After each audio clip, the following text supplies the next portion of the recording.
Ladies and gentlemen, welcome to Edor Nelson Field on the campus of Augsburg University in a balmy Minneapolis, Minnesota for this NPSL Midwest Championship.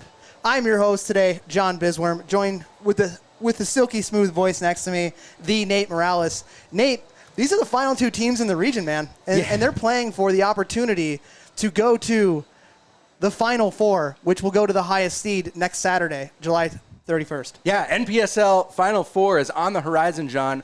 First and foremost, we got to get this regional final out of the way. This is the Midwest Regional Final. Waiting for the winner of this game will be one of these teams. We've got quite the playoff scenario unfolding. So many different options across the country in the NPSL. Yesterday, first of all, the first team to punch its ticket into the finals, Denton Diablos. Congratulations, Diablos. Yep, came back, and the owner has a great beard, by the way. The Denton Diablos came back, beat Golden State 4-2. They went down early, 0-2, and scored 4 unanswered goals to walk away with their championship. Minneapolis City Cleveland is the next one up, and we kick off at 1:30, followed by Tulsa versus Southern State, which kicks off at 2 Central. That Southern State team is out of Mississippi, John, and they beat a Naples, Florida team in order to get here. Funny thing is that Naples team probably shouldn't have even been in the tournament, except the New Orleans Jesters were not allowed to play because they had too many players with COVID. Yeah, don't want to have that. No, so Naples stepped in, promptly got beat. So it's Southern State versus Tulsa in the 2 o'clock game. That's going to be on their stream. Don't watch it because we're too important. And then finally, starting at 4 Central, will be Christos out of Baltimore, the storied team out of Baltimore against FC Motown. Motown beat Monmouth. Monmouth already had done their share of bracket busting because they beat the number 2 team in the country, Westchester, to get here. Now, we are here, John, of course, to talk about Cleveland SC versus Minneapolis City. Minneapolis has a lot to do today, John, in order to punch their ticket to that Final Four and win this Midwest Regional Final. What are the keys to victory? Well, I mean, first off, before we even dive into the keys to victory, they're facing the reigning Midwest champions. The COVID year struck out. Didn't have anyone playing last year. That's true. Previous year, 2019, Cleveland hoisted the tournament as the tournament champion. Yep. Hoisted that trophy. But as far as our game keys to victory, number one is really remain composed. We're in a cup final. Emotions can be running a little bit high. I mean, you and I are freaking out. I know. I can't even stand still over here. But on the field, got to do the job of just relaxing, seeing how the game's going to start, and playing your way into it versus trying to dictate a championship maybe right away. Second up, John, you're saying dominate both sides of the ball early. What's that mean for Minneapolis City? Well, it means that don't just get forward and forget about the fact that you have a defensive responsibility to do. In the first semifinal yesterday, between Milwaukee and Cleveland, we saw a lot of long balls, a lot of counterattacking chances from this Cleveland team. And for Minneapolis City, you can't forget that. No, that's for sure. And third thing, got to enjoy the moment, John. Yeah, enjoy the moment. Regardless of the outcome of this game, this is a cup final. So take it all in. You know, even though it's hot as heck out and you're probably tired at the end of 90 minutes, maybe some extra free soccer, but you got to just enjoy the moment, soak it in. Like, this is a historic point for the club right now. We've never been in the regional final. Enjoy it, man. Absolutely. Absolutely. John, are there any players in Minneapolis City that you want to keep an eye on today? I mean, all of them, but the one that we're going to look for, we're playing in his house. Yeah. That would be Mr. Lionel Vang. Yeah. The 2019 MIAC Player of the Year. For those of you who don't know, the MIAC is basically the Division III conference in the metro area in Minnesota. A lot of quality soccer talent that has come out of that. Represents itself on this Minneapolis City team. Scored 5 goals in all competitions this year in the NPSL, and as a result, being pesky around the ball always, he was voted NPSL North Best 11. All right, John. Well, as the teams are walking out and getting introduced here in the stadium, we're going to take a break, and we're going to come back with the starting lineups for both the Cleveland SC and Minneapolis City Crows. Hi, Mom and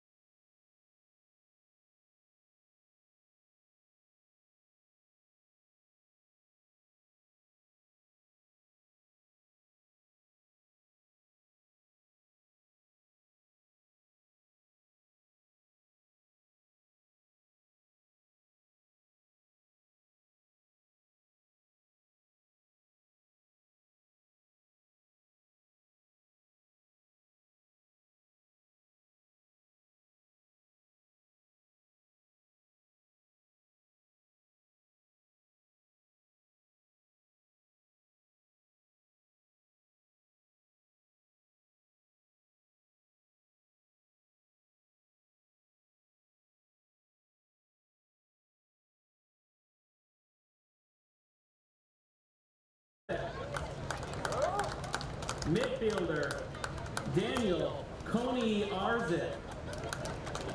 Forward, Vincent Bell. And forward, Thomas Beck.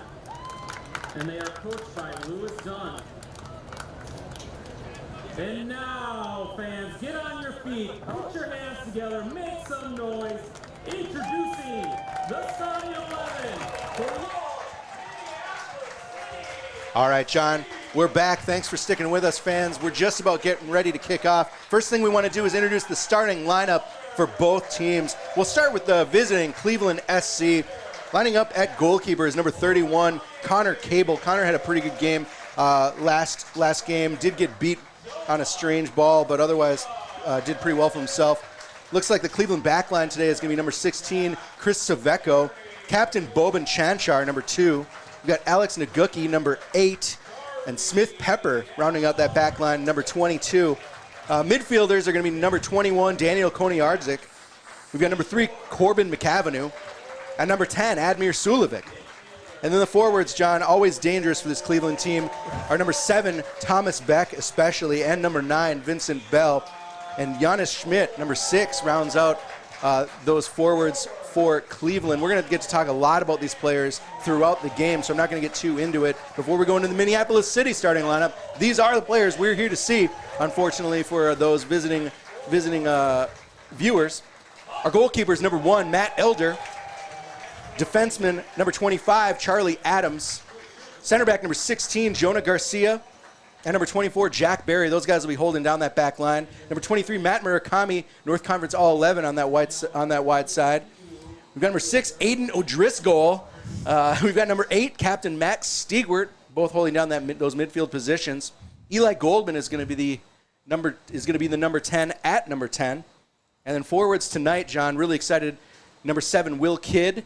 Number 14, Nick Hutton at that striker position. And, of course, our player to watch, sponsored by Pence Homes. Number 21, Lionel Vang. Well, I think if you talk about the player to watch, Friday's player to watch, Aiden O'Driscoll, one of the few players to watch that lived up to the hype. Absolutely blew it up. So look for Lionel Vang. We talked about it in the first semifinal matchup, but Lionel Vang has a full-size mural at this stadium of himself playing at Augsburg University. And this is his home. And throughout the whole entire season, he has shown that this is his house. So getting voted into the best 11 of the North Conference was not a fluke. A couple other members of the team that are playing today for Minneapolis City were members of that best 11. Goalkeeper Matt Elder, defender Matt Murakami, Lionel Vang, as we mentioned. Captain Max Stiegwart was the final player that rounded out making that best 11, as was our coach, another Matt, Coach Matt Van Benskoten. That's right. One thing that's interesting, John, and we did not mention it, the head coach for Cleveland is Lewis Dunn. Lewis got a red card in the game. Coach Dunn got a red card in that game versus the Milwaukee Torrents, so he will not be on the bench. Needless to say, I'm sure he spent a good time yesterday prepping with his team, making sure that their game plan was well understood and ready to go. But he might be watching our stream. Maybe. Welcome, Coach Dunn. Best of luck to you. He's at least got some form of communication via cellular, telephone, walkie-talkie, earpiece, whatever it might be, down to that sideline. You can bet that. Yeah. Where's he allowed to sit? Just somewhere in the air-conditioned athletic building, or? He's probably sitting on the bench, or one of the benches in front of us here. Yeah, in the stands somewhere. So as the teams are getting sorted out here, captains are going to be flipping the coin toss. That's Chanchar, number 2, Boban Chanchar for Cleveland, and number 8, Max Stiegwart for Minneapolis City. On Friday, Max won the coin toss. So as we're looking down here, Nate, you think he's going to do it again? You got to hope so. I think it's a little different today. Not so important to win the coin toss in these afternoon games. We really haven't had an afternoon game here at Augsburg in quite University. some time. Yeah. We know with those twilight games around 6, 7 o'clock kickoff, you get the sun coming in from the west. On that east side. Yeah, so you want that. You don't want to start off on the east side because your goalkeeper is gonna be looking right into the setting sun. Absolutely. So as far as talking a little bit about the first semifinal between Cleveland and Milwaukee, we saw number 10, Admir Solevic, who came on as a substitution and ended up scoring 2 penalty kicks, which ended up being the difference. between Milwaukee and Cleveland. I mean, not a bad sub to pull off your bench and slot home 2 penalties to the exact same side. Yeah, that's for sure. And I think interesting enough, one of the things we were looking forward to in that Cleveland-Milwaukee matchup was what was going to happen up top. We know that Cleveland forwards Vincent Bell and Thomas Beck are really integral to their attack. Beck with 5 goals on the season. Vinny Bell with 7 as the team leader. Fairly quiet through most of that game until Bell was brought down a little bit outside of the box and started some arguing, and that's what sent Lewis Dunn off. That argue for a red card on that Milwaukee team. Turns out Milwaukee got enough red cards in the game. Dunn didn't really have to argue for that one, but yeah, I mean, finishing a game in a cup semifinal with 8 players, not the best outcome. No. Was it 8 or 9? They got 2 sent off, right? Yeah, 8 field players. 8 field players, yeah. But getting 3 red cards in one game made it exciting for us. That's for sure. You gotta love the disciplinary action on field. Well, I thought that the referee in that game made the difficult decisions early. That's tough on a referee.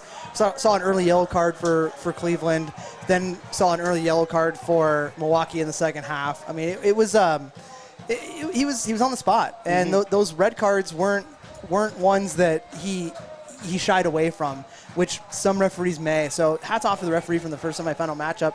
But we're about ready to get underway here, Nate. Yeah, really excited, John. I cannot believe that you and I are here calling this Midwest Regional Final, Minneapolis City versus Cleveland SC.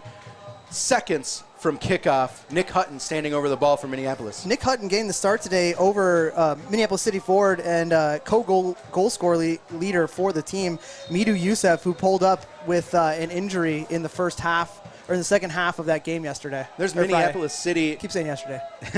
It feels like yesterday didn't even happen. Yeah. It was just a blur after Friday's back-to-back action. It's a recovery day. Yeah. Minneapolis City, John, starting off with that streaking Will Kidd down the right side, trying to find him. Looks like Minneapolis might try to stretch this Cleveland defense early. That's something that Milwaukee had some success when it came to their attack. Well, Minneapolis City starting out high, which I like that pressure. Ooh, Eli turning, looking for someone else, potentially making that inside run. But when you're Coach Ben Scoten, we talked about it in the semifinal game. You have a decision to make. Do you press high or do you sit back? Yep. And knowing that the long ball is kind of good turn by Nick Hutton. Ooh. It's like Lionel Van got tangled up there. But Coach Van Scoten has that decision to make. Do you sit back or do you potentially look at a team that has 14 players, had to travel here, a lot of guys walking off with ice packs in that first semifinal afterwards. Yeah. Do you pressure them high right away? Seems like that's the plan. We also noted that, goal scorer leaders for Cleveland, Vinny Bell, Thomas Beck, did not look especially effective in that first game against Milwaukee. You got to wonder, were they resting? Were they taking it a little slow, knowing that if they win, they've got a tougher team ahead of them? But who knows?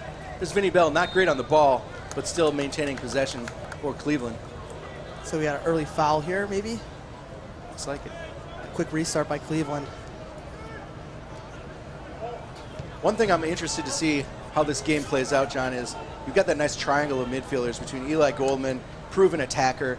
Aiden O'Driscoll really can do it all. Max Stewart as well, really speedy, really smart. His intelligence and his passing has been one really bright spot for Minneapolis City this year. How are they going to kind of rotate around? How are they going to make sure that they're not leaving open space? Because the ball given up, McAvenue on the ball. McAvenue. Ball given up is going to open up Bell or Beck on a counter.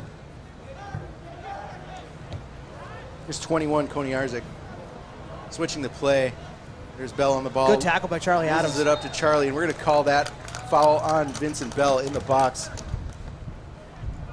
Not a difficult one for the referee to figure out there. No. Getting his legs swept. He may be big, John, but Milwaukee had a lot of success against Vinny Bell, just swarming him. As soon as he touched the ball, they had 2 or 3 men on top of him at any moment, and that was really the main thing. That was really something that kept them in the game early. The main thing from a defensive standpoint that you have to do with Vinny Bell is not only deny him the turn on his back, but also to deny him that entry ball by maybe having your defensive midfielder drop down. Sure. So you're guarding him on front and back. It looks like right now Aiden O'Driscoll is that defensive midfielder. There's Max Stewart making a run down the wing. Good pressure. He's going to take the throw in. Back to Charlie Adams. Minneapolis City had a lot of success on Friday against the Carpathian team by just being calm on the ball. And moving around, being patient. Yep, right to left, left to right. And we talked about it. The goals will eventually come, you know, if you're patient. But if you're trying to force things, which is basically what Cleveland was doing against Milwaukee, if you're trying to force things, all of a sudden you're tiring yourself out. Luckily, they ended up getting 2 penalties. But if you can keep the ball, move some tired legs around, that one gap will just all of a sudden spring up. And if that speed of play is there, then all of a sudden you have the opportunity to capitalize on it. Yeah, that's for sure. John, I'm checking on the game time temperature.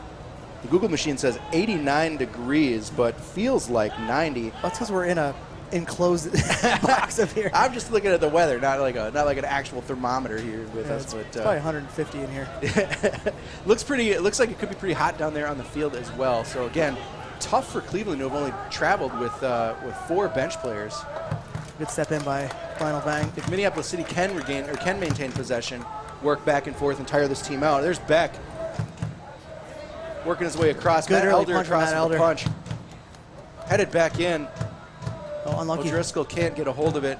Beck is back on the ball. Back to 16 Saveco. Beck showing how dangerous he can be 1v1 there. Just using his body to battle off North Conference best 11 defender Matt Murakami and getting that service in. Matt Elder equal to the task coming off his line. Great to see, despite the heat, the citizens in full throat. Elder's going to have to come out. They're saying Saveco. Got a little piece of Elder. Yep. That can't feel good. Matt Elder's a mountain. Matt Elder, one of the more successful goalkeepers historically in this NPSL North Conference. Something like 83% penalty save. Nick Hutton here. Yeah. Let's see what Nick can do. Nick is always wily on the ball. Deceptively physical. Here's Aiden O'Driscoll looking to switch. Looks like Cleveland's going to kind of come out in a little bit of a shell here. Eli Goldman goes around Saveco. And he's still maintaining possession. First corner kick of the day. Ref's calling that goal. Oh, there we go. Reversed. Yeah, I was going to say that one, that was a no-doubter. That's a Minneapolis City corner. Fans starting to trickle in here on this hot day. Yeah. Definitely the stadium is coming alive. Every available player in orange back in the box here. So look for maybe the second opportunity if they clear this out. Yeah, this Cleveland team doesn't have a ton of speed. So interesting for Minneapolis. Good clearance by number 8, Alex Nagucki. City's going to restart, continue to put the pressure on this Cleveland team. As I was saying, not a ton of speed from Cleveland, at least not that we saw against Milwaukee. We'll see if maybe Beck and Bell can pull something out of the tank. Player to watch, Lionel Vang. Nice ball over to Goldman, back to O'Driscoll, back to Goldman, and he could get a shot off the crossbar! Oh, great early effort. Oof. And nice composure by Captain Boban Chanchar. But man, Eli Goldman put his foot through that one. That would have been fantastic. Yeah. John, did Cable even move an arm? He did not. To think about saving that ball? No, he just watched it. Something that we noticed against Milwaukee, too. Cable with dangerous balls that may or may not go in. Doesn't seem interested in moving around a ton. No. Great interplay there by Aiden O'Driscoll and Eli Goldman. Eli's shifty. He does a very good job of peeling off the back shoulder of his defender, and you saw an example of that right there. Yeah. Just always looking to find that little spatial advantage against his defender. Something that the back 4 of Cleveland's really going to have to watch out for. Like you said, Milwaukee was giving Cleveland some fits early with their forward play. Even just 2 men running through that defense. McAvenue. Charlie trying to maintain possession here. Will Kidd does well. And Driscoll looking for... Smart idea. Yep. Smart idea. Just overcooked it a little bit. But what you saw there was McAvenue for Cleveland breaking the bunkered down formation from a defensive standpoint that Cleveland had. It exposed that gap in behind. Minneapolis City was able to get it. Oh, good step by Nick Hutton. Pass. Nick Hutton intercepts. Here's Eli to Lionel Vang. Player to watch. Just a little tough on that touch. For me, Will Kidd's the option there. If we can get a replay on that, look at Will Kidd. Wide open. You're thinking Lionel Vang could have just popped one across? I'm thinking that Eli lays it off to Will Kidd, yeah. Here's Max Stigwart trying to keep Minneapolis City threatening. Another change from the starting lineup from Friday. Max Kent, not available today, had to go back to college, but he gives way to Jonah Garcia. Yeah, due to, of course, injury, or due to, of course, COVID, I should say, and an injury that he had sustained in a previous year. As a graduate student at Syracuse University, Max Kent is maintaining his his eligibility. So he's playing one last year on a D1 level for Syracuse, which is an amazing opportunity for him. Those are the passes. There we go. See, McAvenue. If it's not that first pass, it's that second pass that Cleveland so far this game has not been successful with. Aino Driscoll unlucky with his touch there. Will Kidd would have been on. One difference, John, between Nick Hutton at that striker position and Mito Youssef is yesterday against size. There's size. Yesterday, Mito Youssef was a lot more interested in pressing and causing chaos. Whoa. All on the ball, and Vinny Bell goes down. Excellent tackle by Jonah Garcia. O'Driscoll just fighting for that ball.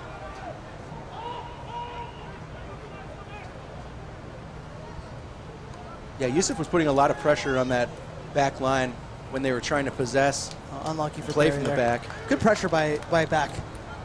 For Thomas Beck, number 7 for Cleveland, forcing Jack Barry to make a difficult decision there.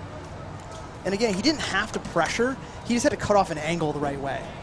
Beck looking for that long throw and into the box, but Jonah Garcia meets it. Little pump fake there. Pump fake header.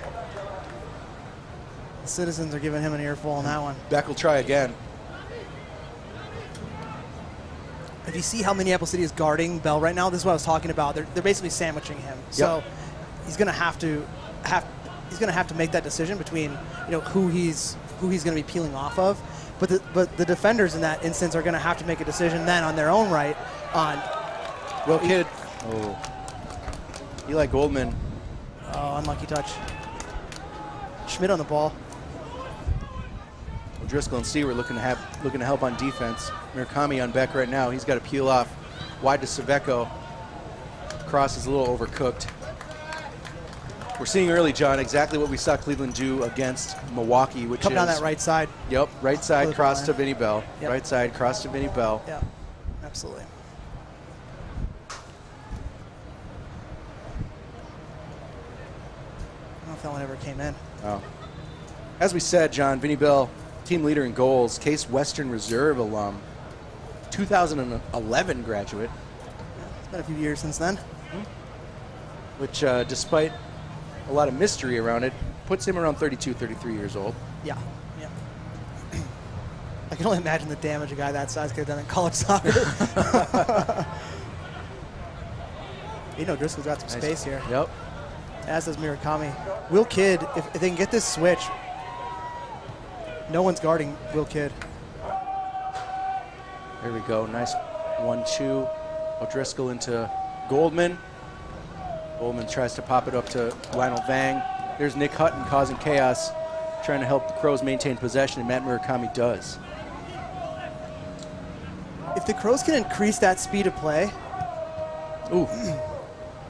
on the opposite wing, Will Kidd has been open multiple times. So if you can get that ball quickly off your foot into the midfield and switch to the point of attack, that's going to be something that Minneapolis is going to want to try to exploit here in maybe the early dying stages of this half and into the second half. Yeah, something we'd like to see. Those midfielders maybe get their head up a little bit, look to the right, see what Will's doing. Yeah. Definitely the run of play for Minneapolis City has come down this left side in the first 15 minutes of this game. Minneapolis City doing a really good job right now of just cutting off those passing angles and forcing Cleveland backwards. Yep. And what you want then is you want that Cleveland backline with as much ball as possible. That's true. That'll only give you the opportunity, too, on that counter to spring. Typically, coaches don't put your best guy on the ball in the back line. No. Excellent step by Aiden O'Driscoll to disrupt. Matt Murakami is there for that pass. And we see it every time the ball gets past half. Someone's looking to try to get the ball up to Vinny Bell, and the secondary option is Beck peeling off. On that far side, Giannis Schmidt. No, that's Smith Pepper. Kid doing a good job defending, causing him to go backwards. Again, it's just good defense right there. Like, be okay conceding. Oh, Schmidt in. Good step by Jack Barry. Yes. And there's Stiggy, and he's looking for someone. There goes Lionel Vang off to the races. Well tracked by Saveco. Can beat 1v1 here. Nick Hutton streaking, and Nick Hutton's in. Nick Hutton touching to the middle. Nobody there. Lionel Vang first to the ball. Takes a shot. Oh! Another one off the crossbar. Man, we can't buy one. Top right corner. Another one, though, if you look at this, Cable just rooted to the spot. Yeah. Like, hardly even threw a hand up for it. Which he's either he's really like, yeah, he's trying for in a practice scenario. Like, he's either incredibly confident of his awareness of where those goalposts are, John. I mean, Nate, I played a lot of soccer games, and no goalkeeper has ever waved one out of the back of the net. That's a great point. Right now, John, if you're a Minneapolis City fan, you have to be loving the interplay between the front five. Yeah. Even though you've identified that there's some open space down the wings, especially on Will Kidd's side, they're able to expose some quick open passing spaces. triangles. Yep, yeah. in the middle through those quick passing triangles, exactly. And here's Chanchar, open to build out of the back, going deep to Vinny Bell. There's Jonah Garcia looking for that second ball. Nick Hutton putting some pressure on. Murakami's going to have to go wide to cover Saveco. I know where this ball is going to be going into. Oh, chested out for a corner by Jonah, but that was luckily just wide right. Goalkeeper Matt Elder got caught between two decisions. Like, he would have liked to maybe to come clean that up, but he kind of went 2 steps forward and then stopped. If you're going to go, you go. Yeah. That's one, when we were watching that Milwaukee game, their goalkeeper, Anthony Gonzalez, quick off his line, seemed the king of, if you're going to go, just go. Yeah. It really served him well until he had to face penalties, which is too bad. Corner kick. Good clearance by Will Kidd. Tracking back, playing a little bit defense there. Cleveland throw in. John, Minneapolis City is, you could say that we're used to teams playing for the set piece between Duluth, between Med City. There's 2 teams in the NPSL North especially that are all about scoring off of the set piece with some of their bigger defenders. Good call by Matt Elder. You like to maybe see for Matt Elder, maybe, I know he likes to go short, but the opportunity to have someone like Nick Hutton up top, who, for viewers who don't know, Nick Hutton, number 14 from Minneapolis City, did not play college soccer, chose to be a track athlete, Division I track athlete at the University of Minnesota, and was a 4-time All-American. So maybe always playing short there, maybe seeing if Nick Hutton can't get sprung and use that track speed. Yeah. Jonah Garcia doesn't like what he sees. He's going to go back to Matt Elder. That's okay. Have a chat. Meanwhile, Jonah has a chat with Coach Matt Van Bensko. Jack Barry, Aiden O'Driscoll, up to Will Kidd. Charlie Adams all alone over there. Let's go. There he is. He's running. Unlucky. Now's your opportunity to step up to men and win this throw-in in the defensive third of Cleveland. Yeah, keep that pressure on if you're Minneapolis City. And right here is when you want to win the ball. That's what Aiden was trying to do. Very well done. Good step by Jonah. Yep, really good step. Definitely got the speed on Vincent Bell. Now can they get it out the other side quickly? Lionel Vang tries a little bit of trickery. That's the one thing. Aiden's going to have to close his man down. That's the one thing that you're not looking for is anything tricky in there. Could have had the second touch. Could have potentially got another shot at goal. We've seen Cable twice rooted to a spot. Yeah. Or finding maybe We talked about Eli Golden being so astute at peeling off the last defender, maybe finding a slip pass there. Just eliminate the fancy stuff. Get that first goal, and then you can start getting fancy. One thing about Lionel Vang, though, ball at his feet, everything's fancy. Yeah. He looks really good on the dribble. Shifty. This is what they call it. The kids say these days. Oh, okay. Kind of the tandem of Hutton and Goldman putting a little bit of pressure on that back line, but really it's up to O'Driscoll, Stigwart in the midfield. Goldman. To stop those forward passes. Trying to cut through. Now's where Minneapolis needs to step up their pressure. Up to Admir Sulovic. Scored 2 penalties in the win against Milwaukee. Over to Naguki. Sulovic. McAvenue. That's Schmidt. Oh, that's Schmidt. That's McAvenue. There he is.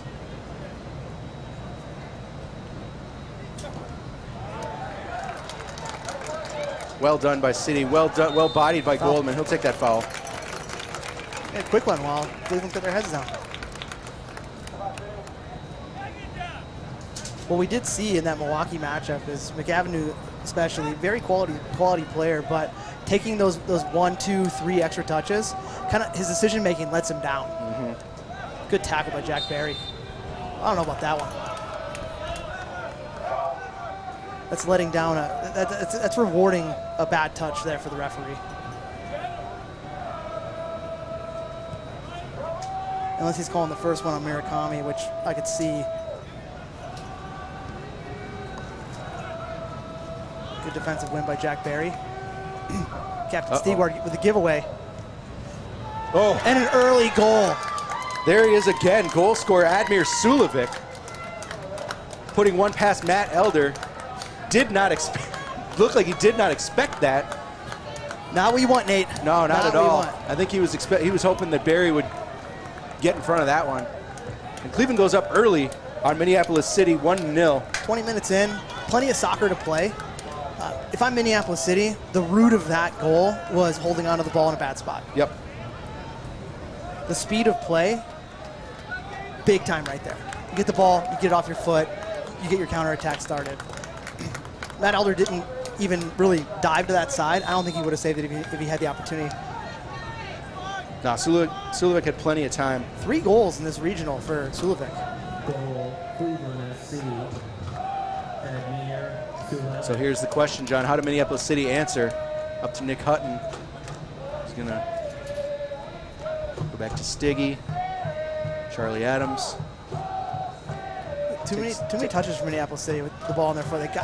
They got to get it off their foot faster. Yeah, a little confident in the dribbling abilities. There's space to be found, John. There is, 100%.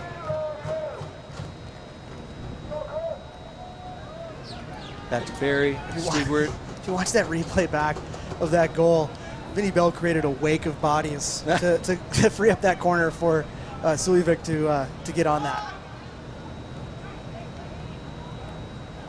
Well played by Jonah Garcia. Yeah, very composed. Your wife's favorite player. Off to Barry. Oh, It might be a Minneapolis City. No, let's see that. Referees decided that went off of one of the City players, so that's going to be a Cleveland ball. and Cleveland's going to take all the air out of whatever they can at this point, starting early.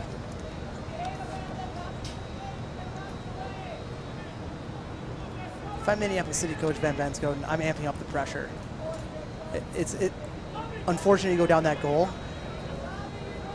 2 balls off the crossbar. Could easily be 2-1 at this point. Yeah. You're going to want to amp that pressure line up. O'Driscoll looking for Will Kidd. Good step by Pepper. Quickly get out the other side here. He'll keep a hold of it. Back to Barry to reset. Will Kidd's on again. Off to the left side to Murakami. Ooh, looking for Goldman, but Nick Hutton is able to gather it up. Vang to O'Driscoll. Let's see Vang rip this. Shot on goal, and Goldman makes cable. Good shot. I by wouldn't say Lionel Vang. rush for that, but definitely scramble to regain his bobble. That's 25 yards out. That's exactly how I Eli like it, Goldman. I like that shot, though. Yeah, Cable has not shown that he is equal to the test on some long-range efforts so far. absolutely. That one, he even bobbled, even though he tried to test it. And you love the hustle by Eli Goldman. Try to gather that rebound, see if he can beat the keeper to the ball. Almost did. Is Aiden going to be able to hang on? No. Oh, in the face. Oh, we're going to call that on O'Driscoll. And Sulik puts a hand up. I don't know how you call that against Minneapolis City there. There was no shirt pull or anything like that. And you know, who was that, Suljevic? Mm-hmm. Suljevic's hand clearly hitting O'Driscoll in the face.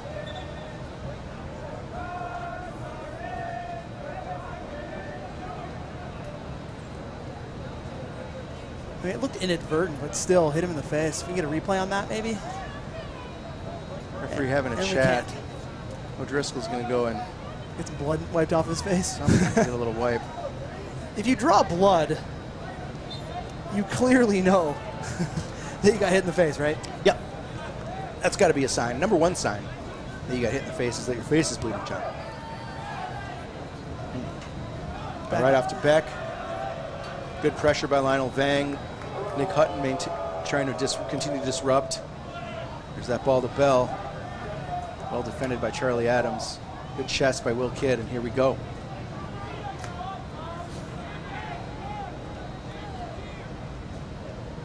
Eli Goldman is really good, John, at using his body. Using his body and just letting the ball roll a little bit to a better position rather than going to the ball as fast as he can.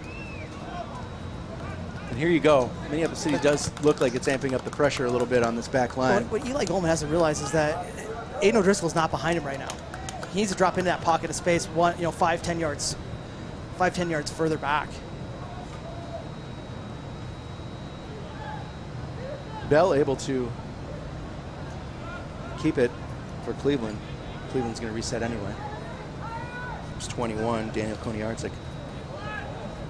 Over to this side, near side, Jonas Schmidt. Going to put that ball into Bell. There's Matt Elder, easily collecting.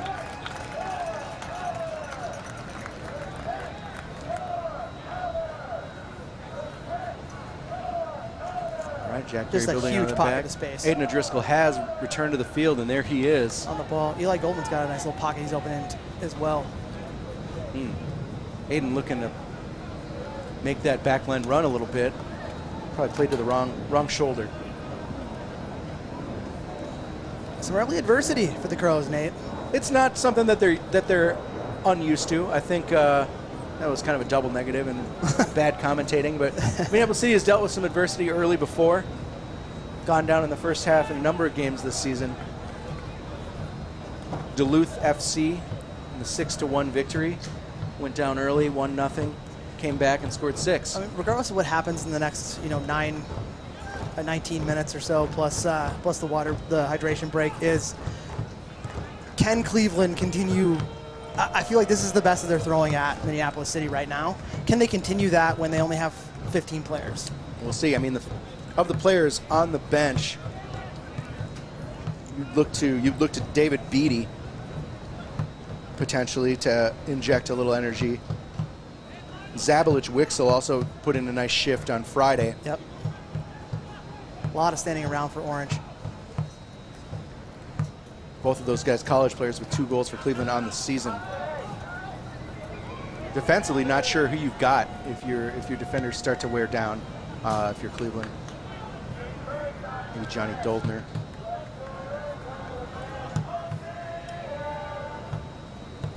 Cleveland throw. 27 minutes into this one, folks, the regional final of the NPSL. Winner punches a ticket into the Final Four, the National Final Four, on July 31st. 1-0 Cleveland versus your home side, Minneapolis City. Ooh, well, cross right into the head of Matt Murakami. Not sure what Savecka was looking for there. Elder not taking any chances. That ball probably would have went wide to his right, but Cleveland's slow to get back. Doesn't seem like Minneapolis City has been interested in taking it. Whoa! In taking advantage of like quickness of play, Cleveland's right? disinterest in tracking back. Yeah. Exactly. Like Beck is never going to track with Murakami. He's slow to get back right now, but the opportunity for Murakami, Charlie Adams on the other side to push those wing backs and McAvenue and Beck back so that they're not necessarily just sitting in the offensive third, make them make that decision. And Beck hasn't shown that he really wants to be tracking back. He wants the ball in the offensive third. Oh, good touch by Eli Goldman, unlucky. Cable taking the air out of this one.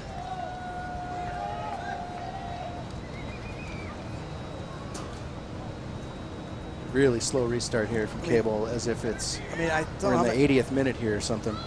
Referee gave him a few extra seconds there.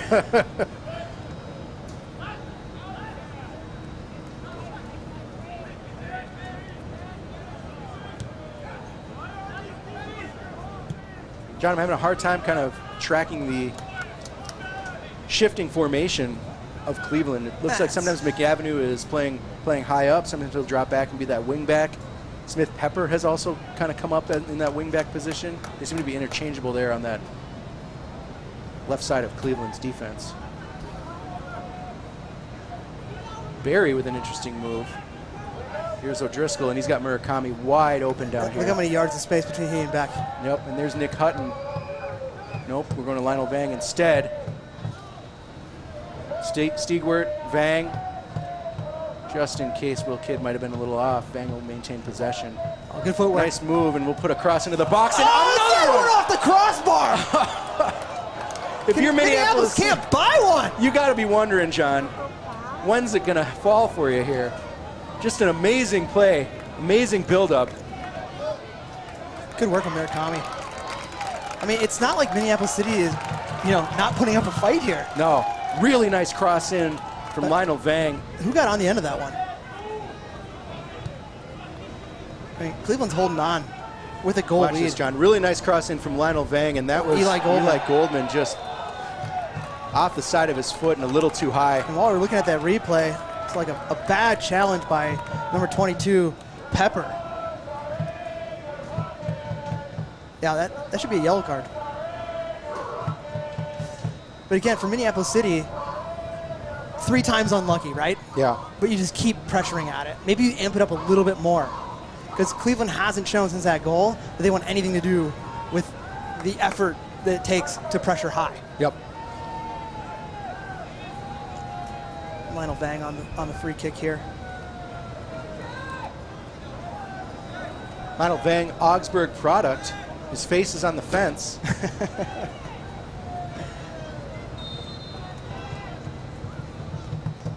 Ball into the box, and that soars. Think he was going for that shot, John, or? Absolutely going for a shot there. A cross doesn't go 25 yards over the goal. Maybe 5 yards over. That was definitely a shot. Yeah. All right, and we're in a hydration break, John, as will happen today in the 30th, around the 30th or the 70th minute. And we will also take a hydration break because it's hot up here. Cable just tried to punt one out, kicked it off the crossbar. 4 balls off the crossbar. His best friend today. But yeah, we'll take a break. 1-0 in the 30th minute hydration break. Cleveland SC over your hosts, Minneapolis City. I'm John Bisworm. That's Nate Morales. We'll be back in a few seconds.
And welcome back from the hydration break, folks. Augsburg University, Edor Nelson Field, home of the Crows. 1-0 Cleveland over Minneapolis City. Nate, a little bit surprising seeing that 3 balls have gone off the crossbar for the Crows. Absolutely. Minneapolis City hoping that the next 60 minutes of this game are going to be a little kinder to them than the first. I think Minneapolis City looked incredibly dangerous in the attack and the build-up a number of times, but just unlucky. Thrice unlucky, John. Yeah, I mean, I feel like it's going to happen, but you want it to happen sooner rather than later. Otherwise, you're going to start getting down. Every minute Cleveland is allowed in this match is one less minute that Minneapolis City can't come back from. Yeah, there was Goldman hoping for a Nick Hutton run. Little kid tracking back here on Pepper. But this is where you need to capitalize. Get the ball out of the back line. Yep. Into the attack.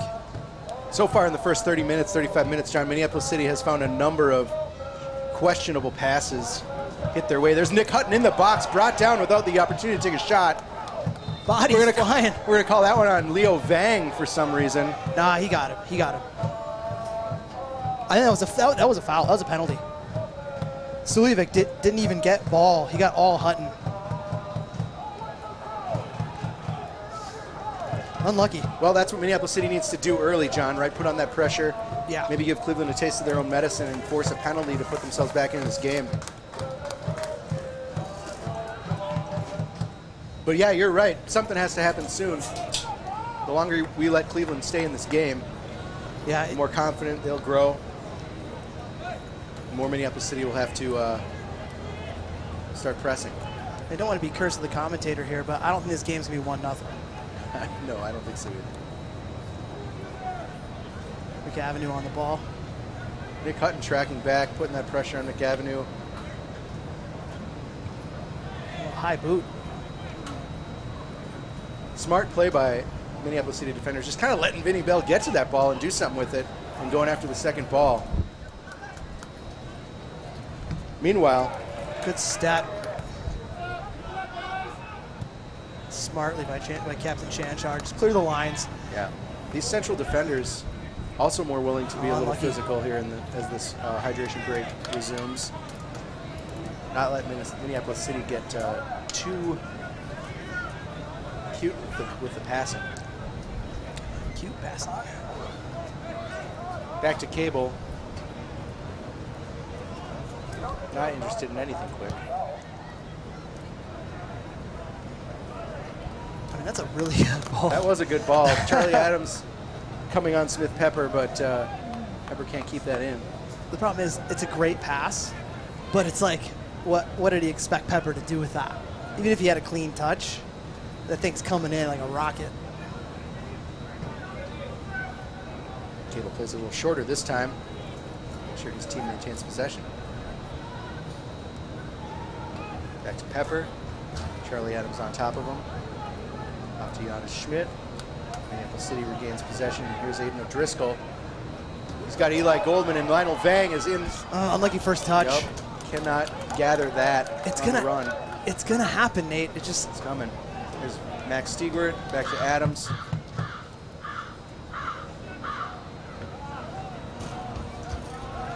Barry, as Minneapolis City picks their spot.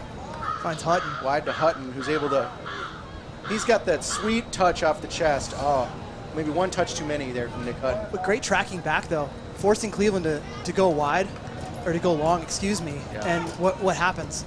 With that pressure, it goes right back into Minneapolis City's feet. Yeah. So far, John, Minneapolis City done a really good job of,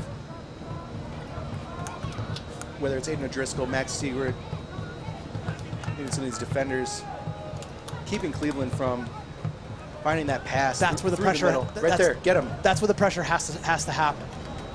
Because now they're able to turn back, go backwards, keep it themselves. If you force it going backwards, we talked about it in the semifinal game against Carpathia. That's the trigger that you need to identify to press.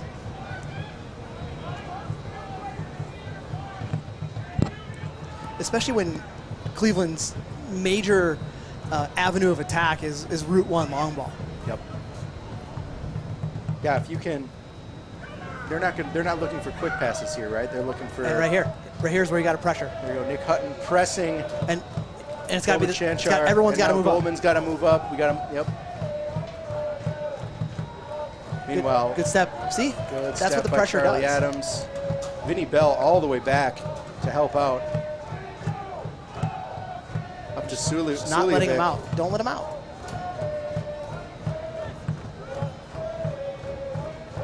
There's the long ball over here to Saveco. Lionel Vang right there. Picks his pocket. And Saveco goes down. Eli Goldman's wide open. Can Vang stay up in the box here? Got bounced around a little too much. Gave Cleveland a chance to get back, but here's Aiden O'Driscoll. Smart. Wide to Adams. Can Adams put something in that's dangerous? Oh! That was the most I've seen goalkeeper Connor Cable move and all he got a piece of it. That was a fantastic save. He's thinking about that cross that went in against Milwaukee that he just let fly. Same goal. Exact same goal. Bounced off the left post for Milwaukee and was able to be gathered by Ian Cerro from Milwaukee's first goal. Seems like Cable has learned from that experience. Here's City looking for a cross. Oh, Vang, hit one. Lionel Vang, shifty, dispossessed in the box. Minneapolis City throw. Gotta shoot the ball. That crossbar's not gonna keep them all out. Yeah. City with the quick throw after everyone's sorting themselves out there at the top of the key. O'Driscoll's in. There's Aiden using his body, really nice. Smart. City throw. This is what that pressure can get you, John, right? Is sustained bits of possession in the attacking third. Minneapolis City is one of those teams that can be dangerous on a number of levels. But what it does is it requires the defense to have to make a difficult decision. Hutton with the sneaky long throw, Cable out of position.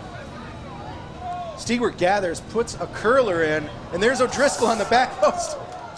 Cleveland is just hanging on by a thread. Leo Vang tries to put one back into the box for someone to do something with. And Charlie Adams Move it quick. says that's enough. Let's go. Go, Jonah, go. Here's Max Stewart. Charlie has to recover. Not sure. I think that ball was supposed to go to Will Kidd. Yeah, looks like lines were crossed there between Vang, Kidd, and Adams.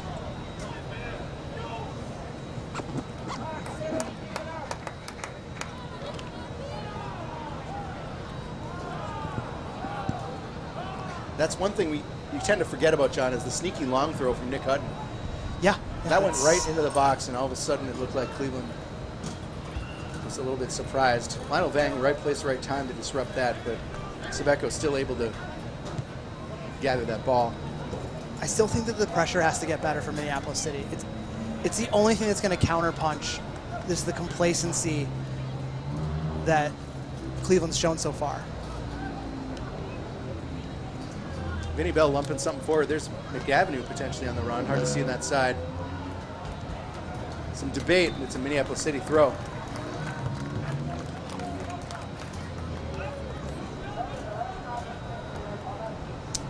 .42 minutes into the second half. If you're just tuning in, Cleveland SC leads Minneapolis City 1-0. We have to also caveat that Minneapolis City has hit the post 3 times. Yeah, three really good shots. Minneapolis City, some would say just unlucky at this point, but you got to be able to find those goals here. So once again, Beck not being able to track back. There's 35 yards between him and Murakami. No help for Saveco right now. You're right. Beck seemed uninterested in trying to He's not track tracking back. So that's a cue for Murakami. I know it sucks on a hot day, but you got to get forward. Eli Goldman trying to find something in the box to do, and that's going out for a Minneapolis corner. Giving the goal kick. kick. I'm okay with that. I know the fans, can hear the fans screaming through the window here. They don't like it, but what I'd like to have here is that maybe having the referee have Cable maybe speed it up a little bit. But if I were him, I'd be taking all day. Yeah, just ambling comfortably.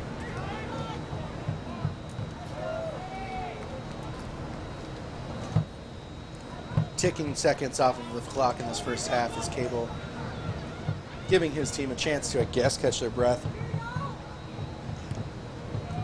He's got a leg, John, which I guess is what you need when your team is all about balls to Vinny Bell. Yeah. We've got 21 down on the field, Danny Koniarczyk. We're going to see if he's able to get up and play on. Looks like he is. Nick Hutton, great.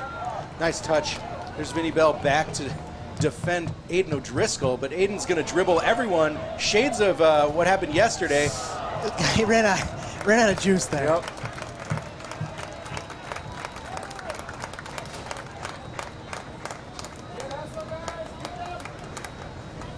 Aiden did all the work. Aiden's goal yesterday, Minneapolis City's second, was a Very much like that. amazing bit of individual effort as he dribbled 3 Carpathian defenders, roofed the ball against the keeper from incredibly close range. Looks like Koniarczyk, it looks like Koniarczyk is He's okay. limping but doing all right. Not quite sure what happened down there. He might have just stepped wrong. Another one.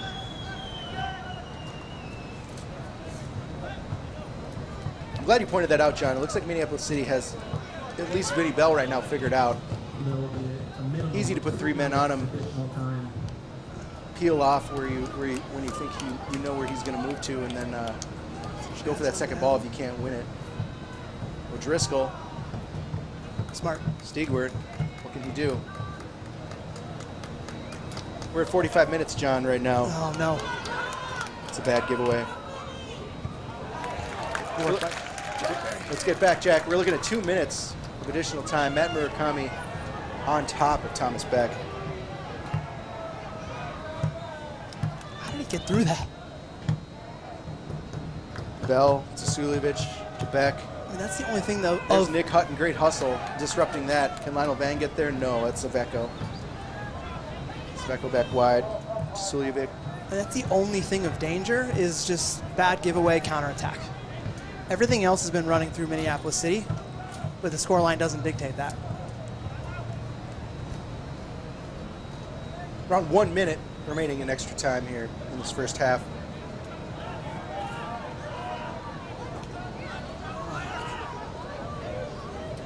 To Chanchar. On back. Now would be the opportunity for Matt Elder to just put a foot through one. There was numbers up for Minneapolis City. It remains numbers up. We've got four guys forward. We're still going to play through the midfield here. In the waning seconds of this first half. We have 2 minutes of stoppage time. We're about 1 minute 45 seconds into it. A bit long, and that might do it for Minneapolis City, possession-wise. And that does. At the half, Augsburg University, Edor Nelson Field, home of Minneapolis City, NPSL regional final. The Crows down 1-0 to Cleveland SC. We'll take a quick break here, folks, and then we'll break down the first half action. I'm John Bisworm. That's Nate Morales. That's our production staff that you can't see behind the scenes doing a great job this weekend. We'll be back at you in a few minutes. Thank you.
Ladies and gentlemen, from far and wide, welcome back to Augsburg University, Edor Nelson Field, summer home of the Crows. I'm John Bisworm.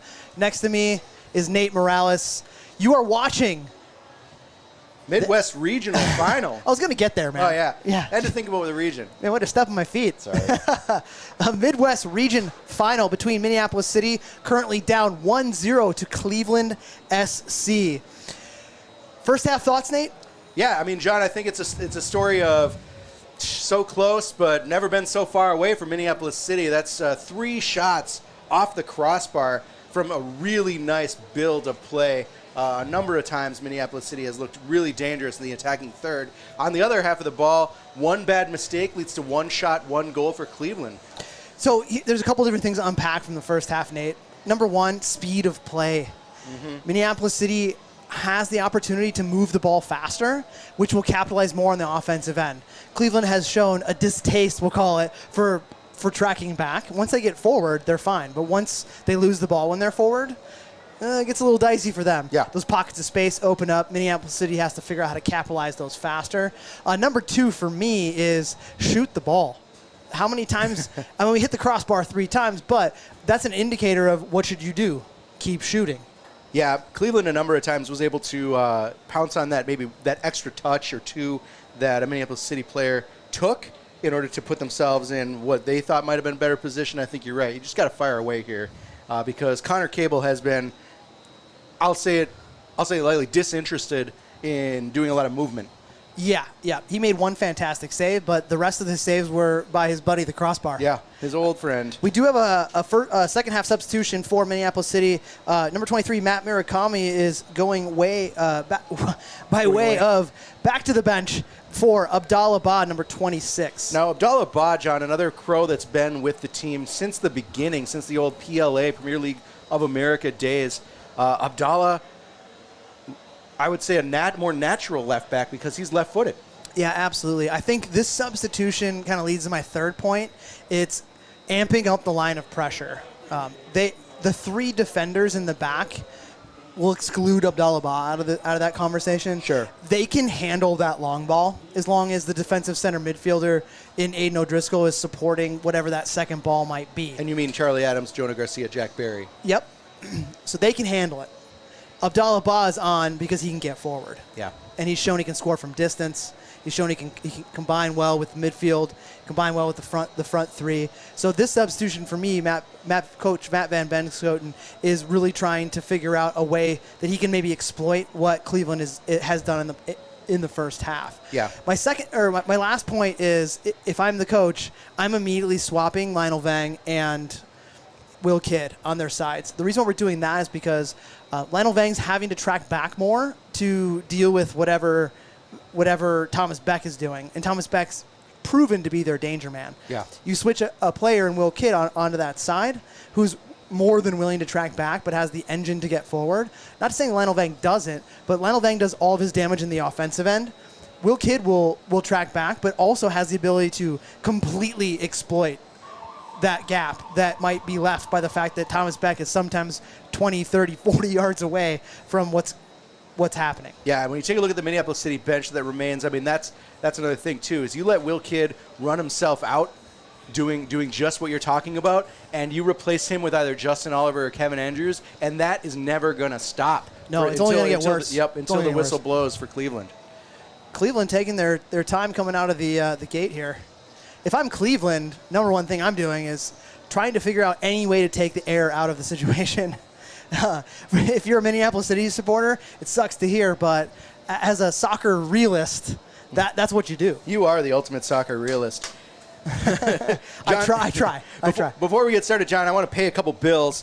First of all, thanking our sponsors, Pence Homes. If you're out there in this real estate market and you're struggling to compete against all these multiple offers on all the houses that you find that you think are the one, there's going to be buyers that come over the top with deep pockets. It may not even be a real person. It might be a corporation. You could get unrealistic demands from the potential seller. It's really easy to get down on the real estate process today, and maybe it's time that you let Pence Homes pick you up. From the best tools and technology to complete transparency throughout the buying and selling, Pence Homes is a top choice for people that are looking to make a move.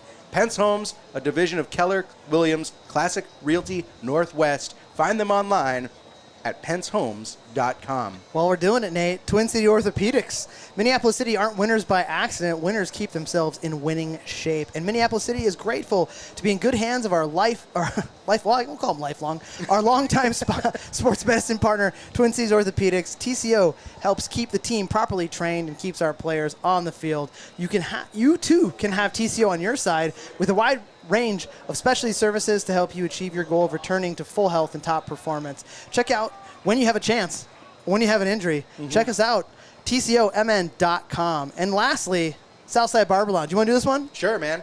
I believe, at least for me, it might be time that you may have lost a bet. You may have lost a bet, and you've got to shave something like a crow into your head. Yeah, fantasy football's right on the corner. Maybe you didn't pay up your dues. You got to get that specialty cut, and I think it's time you start looking cool anyway. So you got to go to Southside Barber Lounge. They've got services ranging from basics like your routine haircut and your beard trim. They got the advanced options like that specialty cut, a hot leather shave. They can put a bird in your head if you want them to. Yeah, crow. Look, anytime Southside Barber Lounge touches your head, you know you're going to leave looking like the king. So you got to visit them down on 38th in Bloomington in South Minneapolis. They are your one-stop shop for men's grooming. You can make an appointment today. Thank you so much to our sponsors, Southside Barber Lounge. You find them online at southsidebarberlounge.com. Gunner's the man.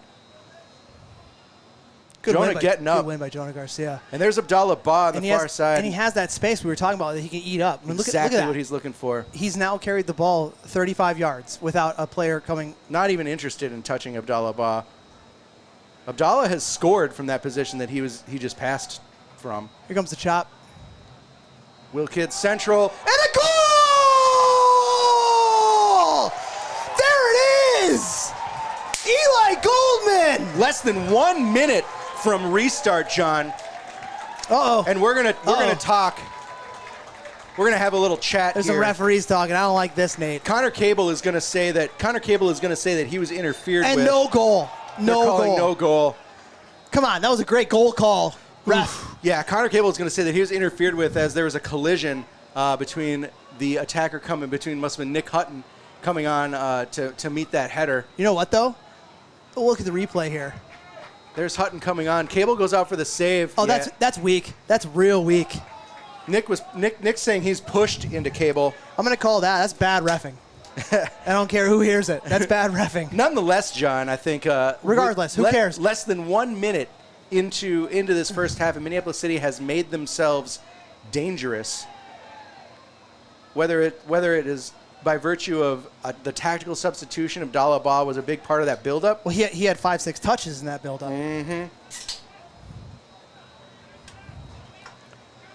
Could have been just a little fire that's been lit under the keisters of Minneapolis City. Jack Berry tracking back well. Not sure where that ball was going. Jonah Garcia looking to distribute to Will Kidd. Oh, good. Able good to put a head nice touch. head turn on Smith Pepper. It's Minneapolis City ball. Oof. I'm about ready to get real biased in the second half, Nate. I understand where you're coming from, John. Lionel Vang looking for that second ball, and there he is. It's got to be a foul. Referee uninterested in calling any sort of midfield contact, and that's the foul. I know. That's the foul this referee is calling. Thomas Beck's doing a little party dance there. He's looking for the restart. Nick Hutton still jawing at the assistant referee. If I know Nick Hutton, that's going to light an even bigger fire underneath him. Yeah, Nick Hutton is one of those guys that when You don't he want to comes make him off the mad. bench, he's playing angry. You don't want to make him mad. Now he's playing extra angry. Hayden O'Driscoll looking to.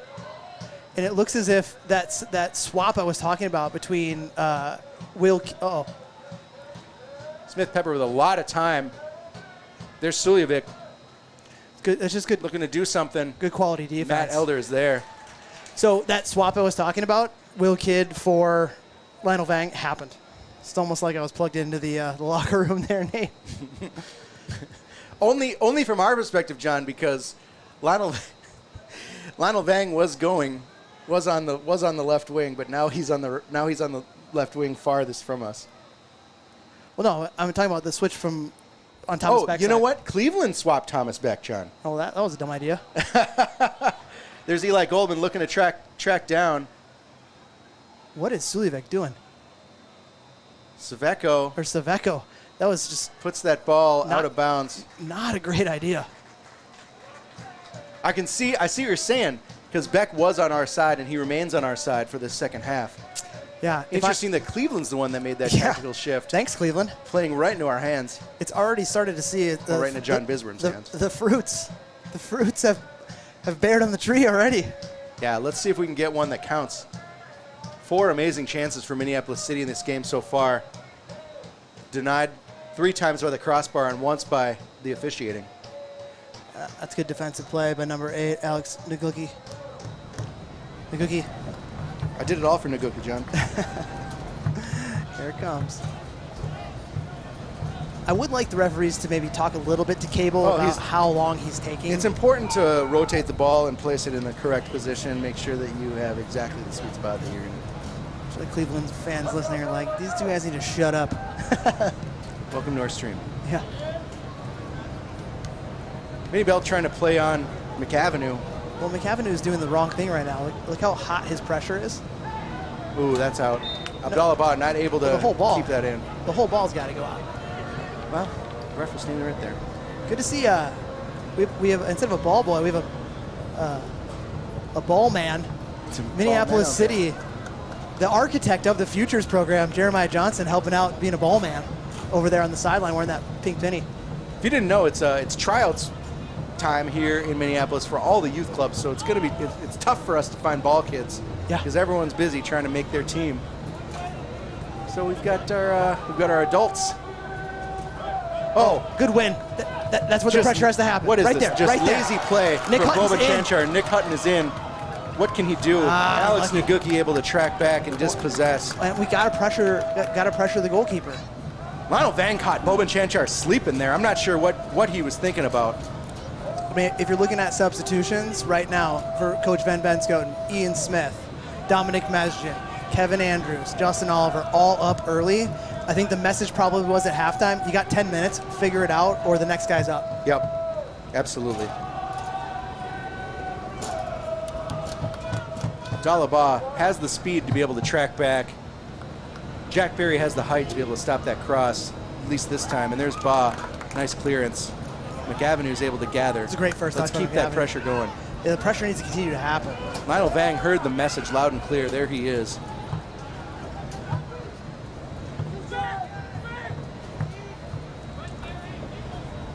Yeah, that's what you're talking about. Stiggy and Eli Goldman trying to keep that high pressure in that midfield area. Let Aiden O'Driscoll do the work for more of a central defensive role.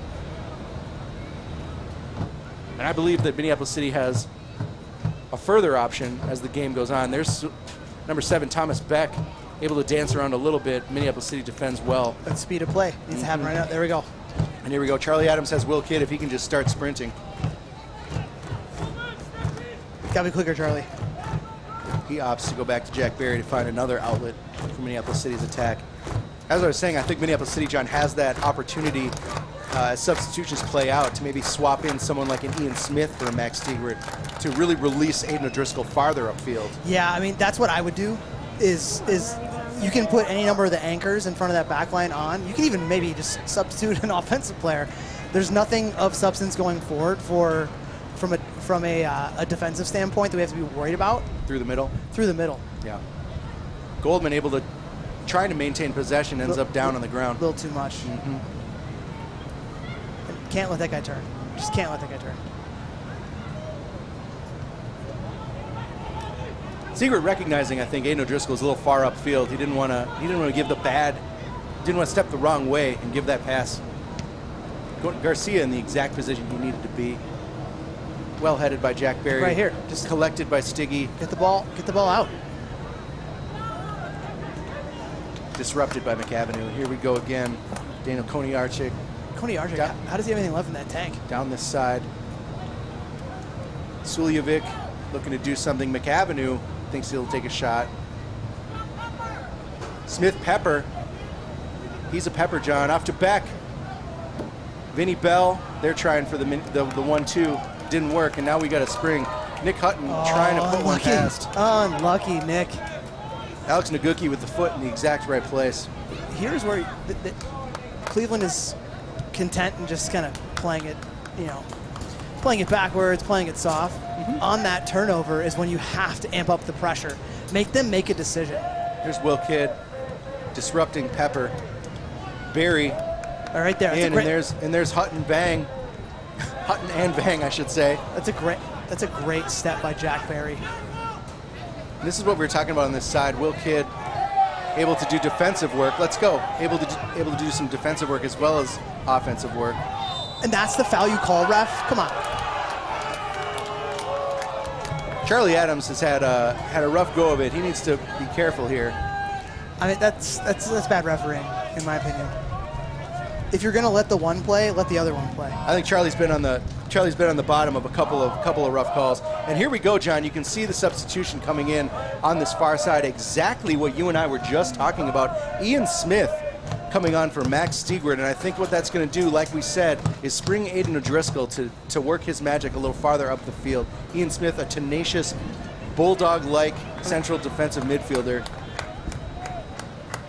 He's going to do exactly what he's going to anchor that, and like you said, let everyone else operate in front of him.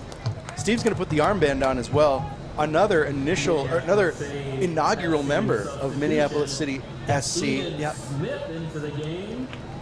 As we're playing here. Like Will Kidd, For Max Stigward. has been on the team since high school. Yeah. Hard to believe, huh? Now he's what, 35? Imagine, can you believe if you looked back and were able to talk to yourself about the hubris of rostering so many high school kids Back on then? that PLA team, on that Premier League of America team, you'd say you'd be able to be honest with yourself and say not going to compete this year, but you're building something for the future. Well, think about our futures program. There's 3 futures players who we forgot, Nate. Our Minneapolis City 2 is in the final 8 of the UPSL in Detroit at 3 p.m. Central this weekend. Yeah, and just in 10 minutes, kickoff will commence. Looks like we have a substitution. Justin Oliver, number 20, coming on for Nick Hutton. Tell me a little bit more about Nick Hutton's shift today.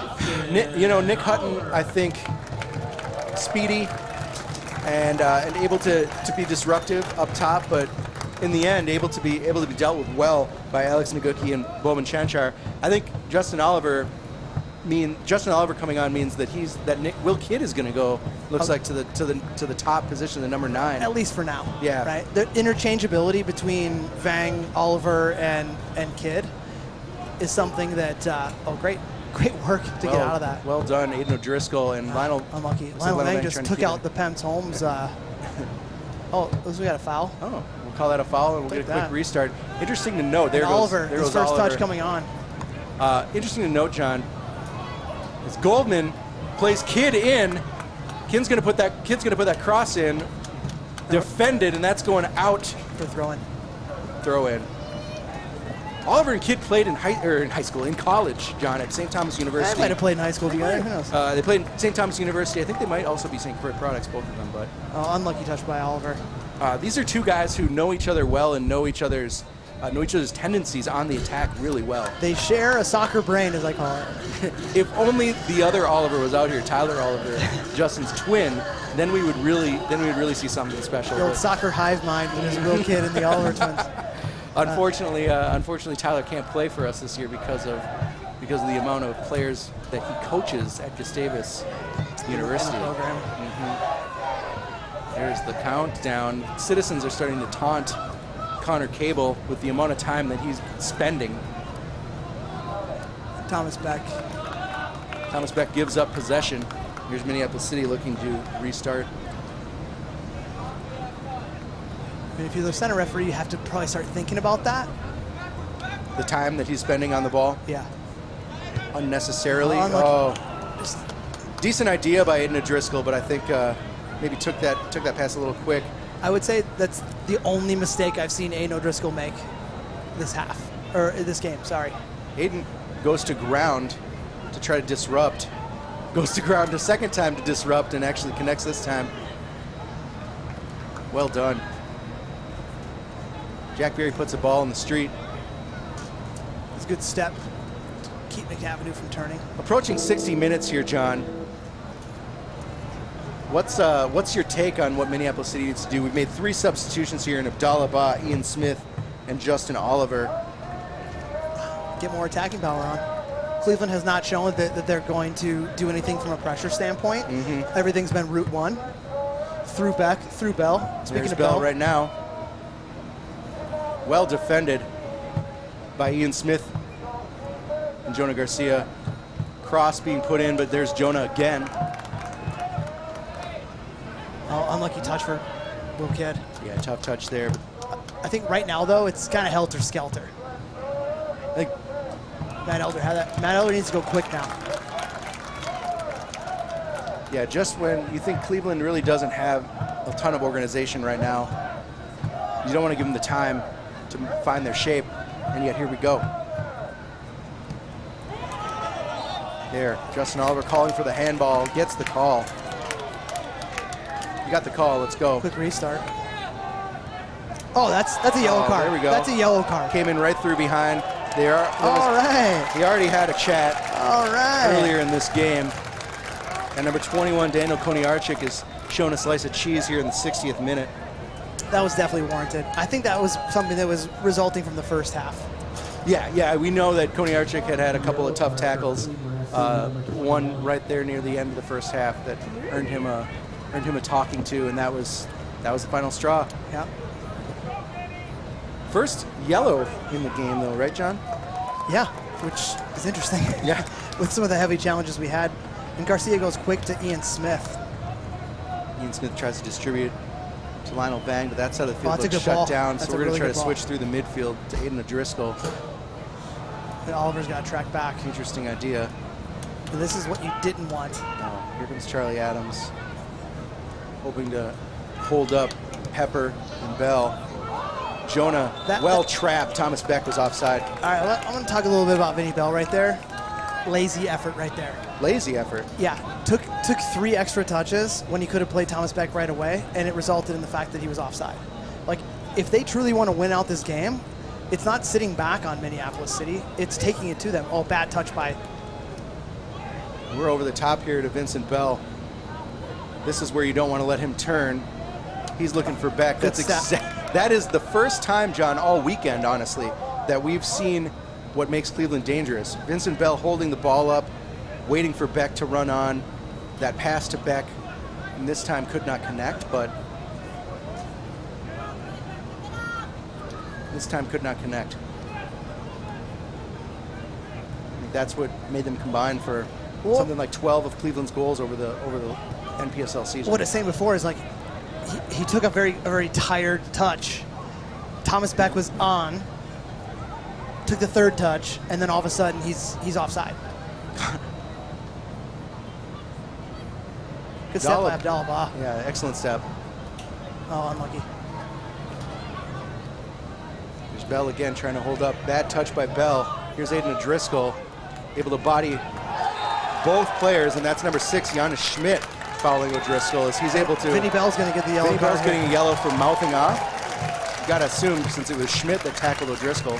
So what we're seeing here from the referee, I think setting up from first half to second half, let him play, and some of the extra things afterwards, and now he's starting to call it. I really like that. Yeah, I think... Gave him an opportunity to set the tone, and now he's saying enough is enough. I like it.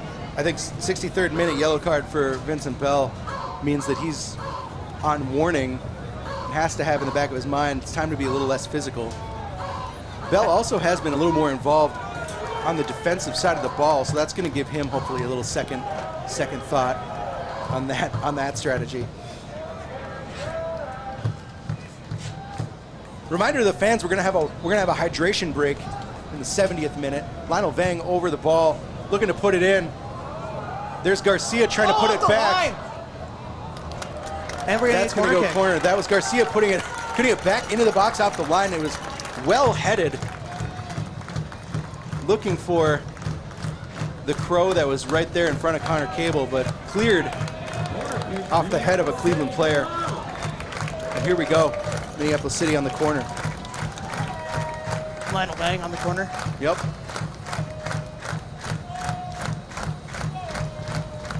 Ball in by Vang. Cable punches it. That was probably the most active that Cable's gotten in his box. He's had a couple punches in him today. Ian Smith to O'Driscoll. Back to Smith. Smith's going to put that long ball in. He sees Jonah Garcia's high up, but there's Justin Oliver with a little bit of trickery in the box, or at the top of the box. Eli Goldman trying to maintain possession. A long shot from O'Driscoll, just high. Minneapolis City continuing to put the pressure on as we approach the 65th minute. Woo! This is exactly what we've been looking for. And now the referee, we talked about. Here he goes. And now he's having the conversation. I like that. I like that. The citizens giving them an earful. This is, as a goalkeeper, what you don't want is to finish the game in front of the supporters section. Sounds like this is Giannis out here. Citizens are up to 13 seconds on the restart. Which I think, if I were a referee, I would say that's incredibly helpful. Unlucky. That was. I know what Aiden was trying to do there. Just unlucky on the execution. 64 minutes into this regional final. Cleveland 1, Minneapolis City 0. This is, Cleveland territory. This is what they did against Detroit City in 2019. That's true. Detroit was able to pull back and find that goal, but Cleveland was able to win in penalties. Yep. It's worth noting we are up against the reigning Midwest regional champions of Cleveland. And Cleveland, despite bringing 15 players, they just find a way, Nate. Yeah, 0 subs so far, too, for Cleveland. So these guys have been on the field for a while in the heat. And there's Justin Oliver coming on strong, but he is not able to get there before Cable. Cable quickly must have hurt the counting. McAvenue, Suljevic. Oh, that's Schmidt, my bad. It's a great ball by Schmidt. Long ball. And a great first touch. Good job by Abdallah Ba. Gets all ball. Lionel Vang is run through. And Minneapolis City has a free kick in a dangerous area. A very dangerous area.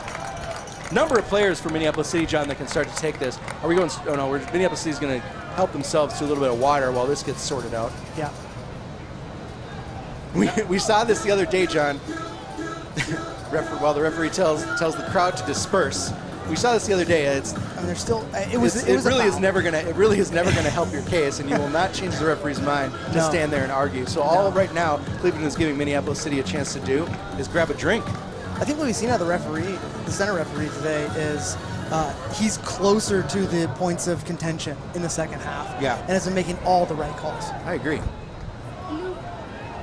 Indicating that he's gonna go on the whistle for Cable. And you got Lionel Vang and Abdallah Ba, both players who have shown from a set piece perspective that they can put these type of balls in the back of the net. Absolutely. Abdallah Ba, left-footed. Lionel Vang, right-footed. Regardless of who takes it, Minneapolis City needs to be on a potential save opportunity that Cable doesn't hang on to. Yeah, second ball. Crash that net. Find that rebound. Looks like it's going to be Lionel Vang who curls it up and over. Another post. As most free kicks are, John, I find it was much ado about nothing. A lot of setup. And again, Cable taking his time. Rubbing his hands, making sure the ball is placed perfectly. Like we said, we would do it too. Yeah. Absolutely. I think the frustration comes, especially from Minneapolis City and the fans, comes from the fact that he's been doing it since the 38th minute, John. I would say more than that. Jonah Garcia. No, that's Jack Berry. My bad on the ball. There's Jonah. Good defense by Jonah tracking back. Charlie Adams able to That speed of play we talked occupy about. Thomas Beck. We're in another call. Oh, this one against Aiden O'Driscoll on Coney Archick. Cleveland going quick. Ooh, Jack Berry Berry falls falling. in. Oh no! That's the second goal And from McAvenue Cleveland. finding the back of the net. I mean, I'll call it like it is. That's a fantastic finish. Yeah, wonderful. He knew he had all the time in the world as his defender fell. After Jack Berry fell. And 68 minutes into this contest, Cleveland SC up 2-0 against Minneapolis City. 2 shots, 2 goals for Cleveland, John. Yeah, it just shows how weird playoff soccer is, Nate. Yeah, absolutely. Now Minneapolis City has to find its 3rd gear, find its 4th gear. Another substitute coming down the side. Well, and there's time. Let's see who this right? is. But the time is, the gap's closing. Yeah. If Minneapolis City wants to get back into this, it's got to be an early goal here. The goal scorer, McAvenue, on the ball. A little more pep in his step after he hit that one. That's for sure. We're calling that against Ba. Now I think, John, it might also get a little chippy. Looks as if Aaron Olson coming on for Let's see. Eli Goldman. Or no, it's Dominic Mezgin coming on for Eli Goldman. Number 22, Dominic Mezgin. Good shift by Eli today. Good shift. Good shift. Really dangerous. Unlucky to not have a goal after his shot from extremely short range just went off the crossbar. Cleveland going short. And now, John, 20 minutes to play. Minneapolis City have to leave it all on the field. Yeah, absolutely. And we talked about that in the early onset, in the keys to victory. Yep. You got to kind of leave it all out there. Another road ball. Cleveland yet to make a substitution. I mean, you have to feel as if, say, Minneapolis City pulls one back here, the substitutions have to come for Cleveland because the Cleveland players have to be tired. Yeah. McAvenue does well, but he's pressured. Oh, unlucky. That was a good ball by number 8, Alex Naguki. Jonah Garcia able to track back. He's going to let that ball roll. Matt Elder will restart. With that sense of urgency, last 20 minutes of the game, we're going to get a hydration break in 5. Best case scenario for City, pull one back before the hydration break. Yeah, absolutely. We've seen in another game this year, John, Minneapolis City going down late 2-0, really able to find that intensity in the last 15, 20 minutes of this game, and we need to see that again today, despite the heat. Yeah, absolutely. I mean, it's now or never.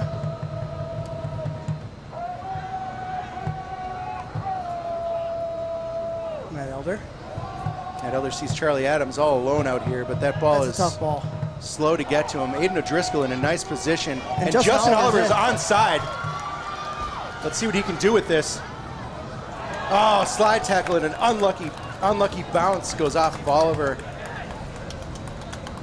Very unlucky bounce.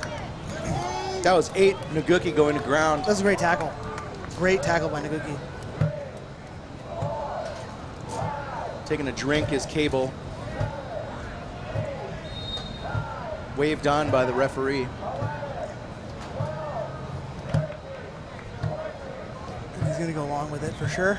Every single time from here on out. Citizens were up to 15 on that one. There's Bell looking to play Beck on. Garcia able to maintain. Back to Elder. Probably looking for Adams here. Charlie Adams. Well done.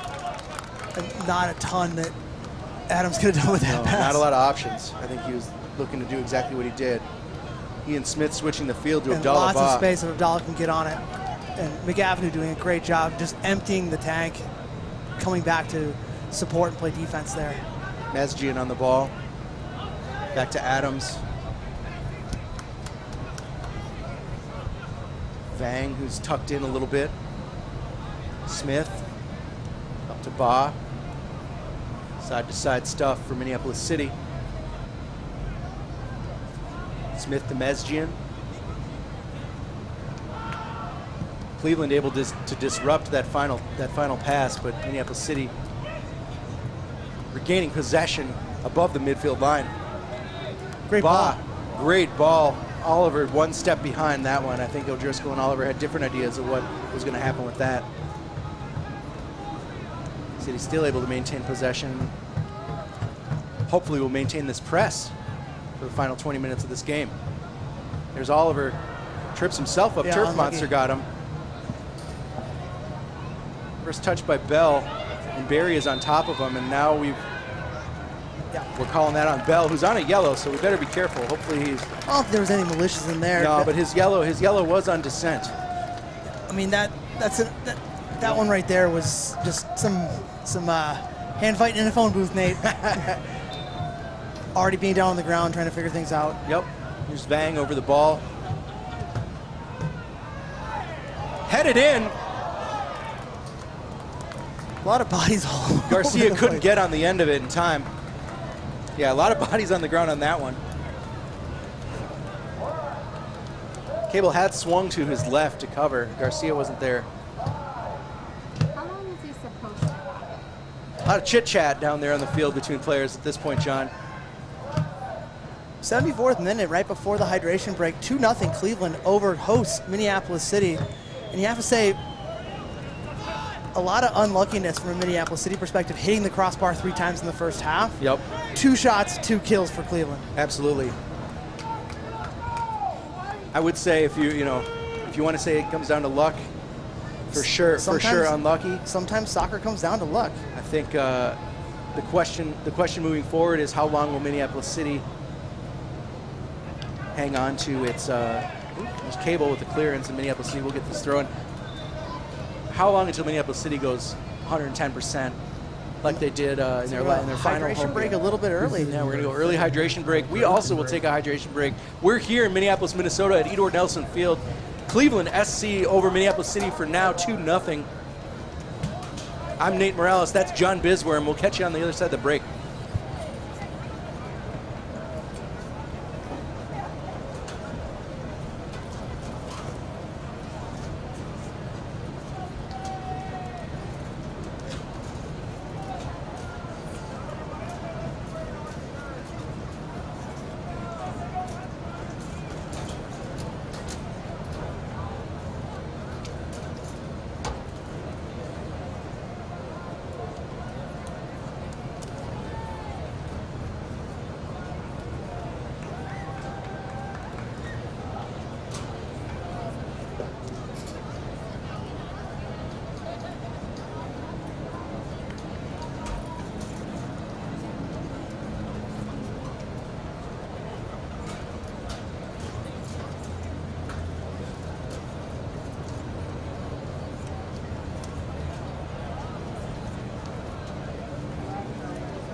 I see the little pink guy.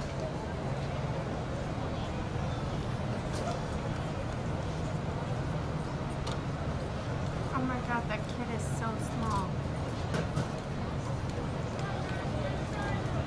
Substitution for Minneapolis City.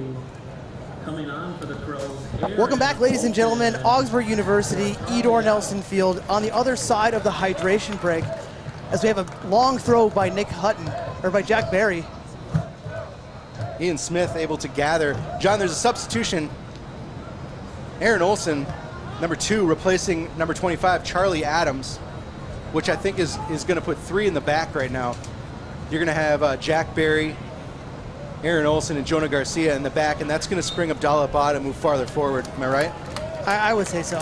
I think it's actually going to it's going to actually maybe put Jack Barry up top. We'll have to see. I mean, it's tough to say right now with a corner kick happening. City continues to threaten on the corner. Lionel Vang puts the ball into the box. Cleared.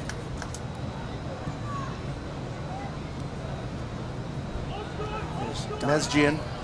Cleaning things up.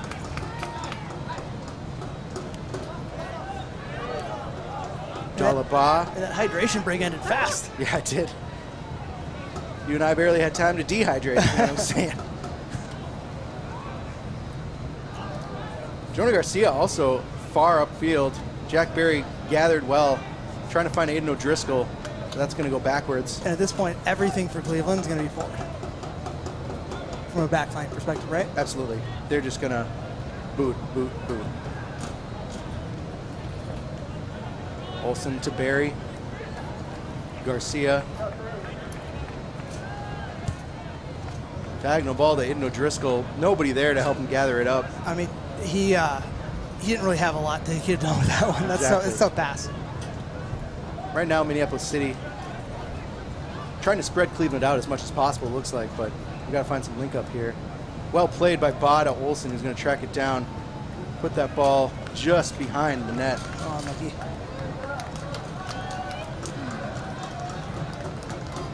Approaching the 80th minute, John. Time to turn it to 11 for Minneapolis City. You know, so we have Kevin Andrews coming on here for somebody.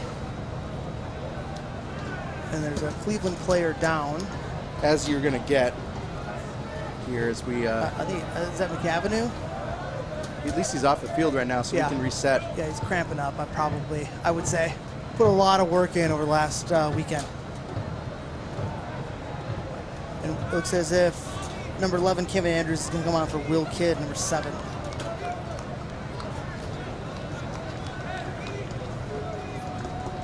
Two great shifts over the weekend from Will Kidd. He's got one assist to his name against Coming in Carpathia. for Will Kidd is Kevin Andrews. Cable with the reset. Elder's able to gather that. Does not waste time, as there is no time to waste. Olsen to Ba. There is not. There are 10 minutes to score 2 goals and put this into free soccer. Back to Ba. He's coming up on this left side, trying to find Justin Oliver. To no avail, but Ba is able to regain possession, go wide with it. Well defended by Cleveland. Elder can probably Gather. creep up to like the 20-yard on the football lines. Smith looking over his shoulder for his outlets.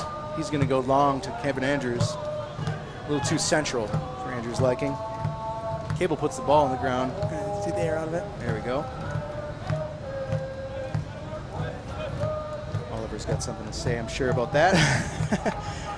Long hoof down the field. And that's going to go Matt Elder reset. This is exactly what Connor Cable's leg is capable of doing, is taking all the air out of this game. And Cleveland's going to make a substitution here, which we'll find out here in a second.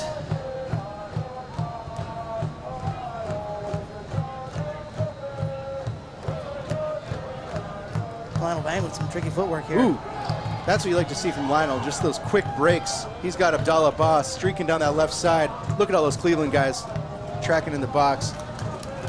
Ian Smith clearing that up.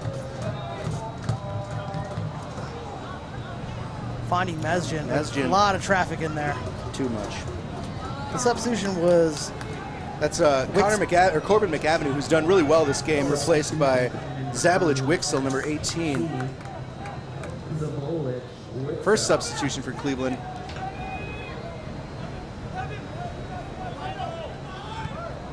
One of the weaknesses, John, that we had perceived of this Cleveland team was that they only traveled with 4 available substitutes, but here we are in the 82nd minute, and they've only made their first. They're leaving it out on the field, for sure. Oh, there's 2 wasps around. Smith to Mesjin. Minneapolis City has to figure out a way to move this up the field, and Aaron Olsen is there. Takes a forearm to the chest from Wixel. Getting physical down that side. The referee's going to stop that. That's Wixel with the foul. Matt Elder making his way nonchalantly up. 70-yard Matt Elder banger. What do you think? Could happen. No, it couldn't. Hey, good. Dollar Boss standing over the ball here. It's crunch time for Minneapolis City. Gotta pull one back here. Oh. So Thomas Beck's coming out. Thomas Beck, tell us a little bit about Thomas Beck. John, Thomas Beck, top 2 goal scorer for Cleveland on the year. Put in a acceptable shift today. I think all weekend he's been silenced by whether it's fatigue, potentially been nursing an injury, but I don't think Beck has been has been the link-up that Bell has been looking for all weekend. Neither of them so far scored. Looks like Andrew Nichols. Andrew number Nichols 13 coming in. Ba on the ball. Andrew Nichols came up in the DC United Academy out there. Lionel Vang doing a great job of tracking back here. Vang's got wheels. Nichols got the fresh legs, though. Nicholas, I should say. Darren Olsen looking to distribute. Mesjian also great on the dribble. Nicholas caught back a little bit, and here's Aiden O'Driscoll. Doubled by Cleveland defenders. Vang keeping Nicholas at bay. Over to Smith. Smith's going to look for Ba there. Yep. 1-2, and here comes Aaron Olsen. Can he put one in the box that looks dangerous? Kevin Andrews gets a foot on it, but to no avail. Maybe getting a shout there. I don't know if Andrews was the right ball. Oh, Jonah Garcia and Vinny Bell collision Vinny Bell's in down. the air. That's unfortunate. That looked bad.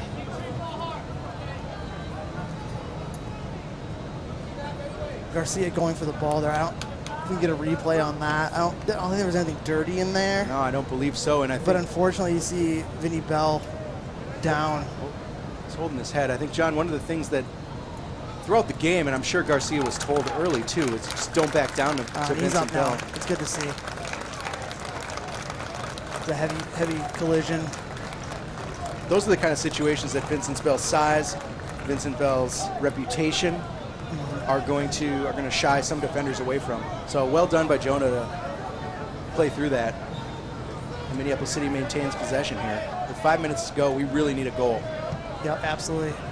Now more than ever. Being down 2. Ba trying to track that one down. He's got it. Great footwork to avoid the defenders. On his Ian Steve Smith playing up to Lionel Vang. Rough touch. Is Cleveland going to try to spring this counter? Lionel Vang, well done to continue to put pressure on Giannis Schmidt. But it's going to be Cleveland throw-in. Here's Smith Pepper.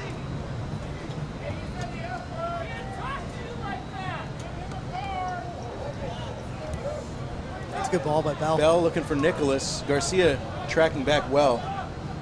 Good tackle. Their numbers forward for City if they can increase that speed of play. We're talking about good 1-2 touch passing there. Absolutely. Ba has space. Here's Aiden O'Driscoll looking like he's making a run, but instead it's Justin Oliver gathering the ball. O'Driscoll looking for someone. Anything. Ba putting it in, crossing that field to Andrews. He's going to have to chase it, which he does.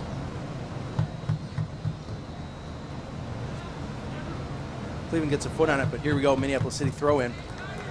As the minutes wane, John, Cleveland is doing an amazing, I would say much better job of defending, and that's going to be that's call on Aiden O'Driscoll. That's a rough call. And that puts...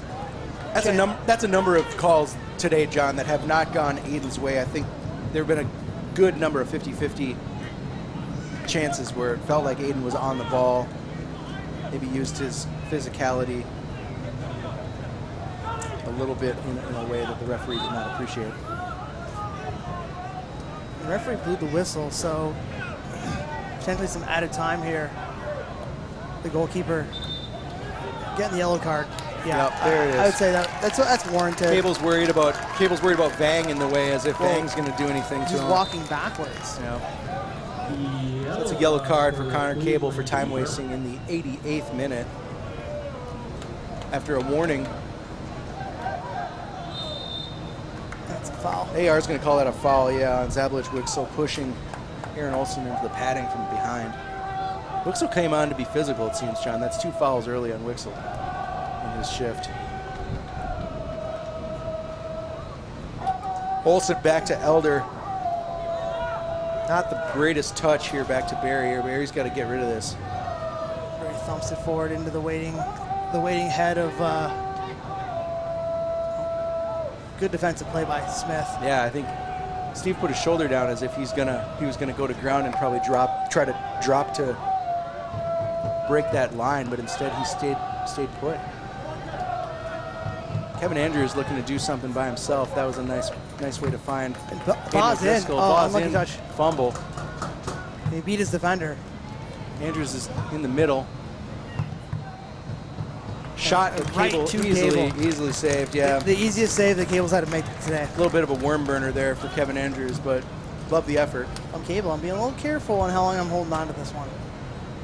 Already being on that yellow. Now he's a little more sense of urgency. Cleveland continues to just look for Bell on that long ball. Well, it's Nicholas worked. as well. It's worked. Yeah, I mean, why not? So far it has worked. I think it's interesting that they're hoping to get that third, maybe hope to get that third goal out of a defensive high line. Or the hold-up play that Bell's known for. Yeah. Bah.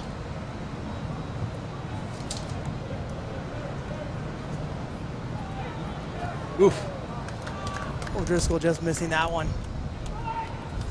Cable's distributed a lot quicker since that yellow card, Nate. Interesting.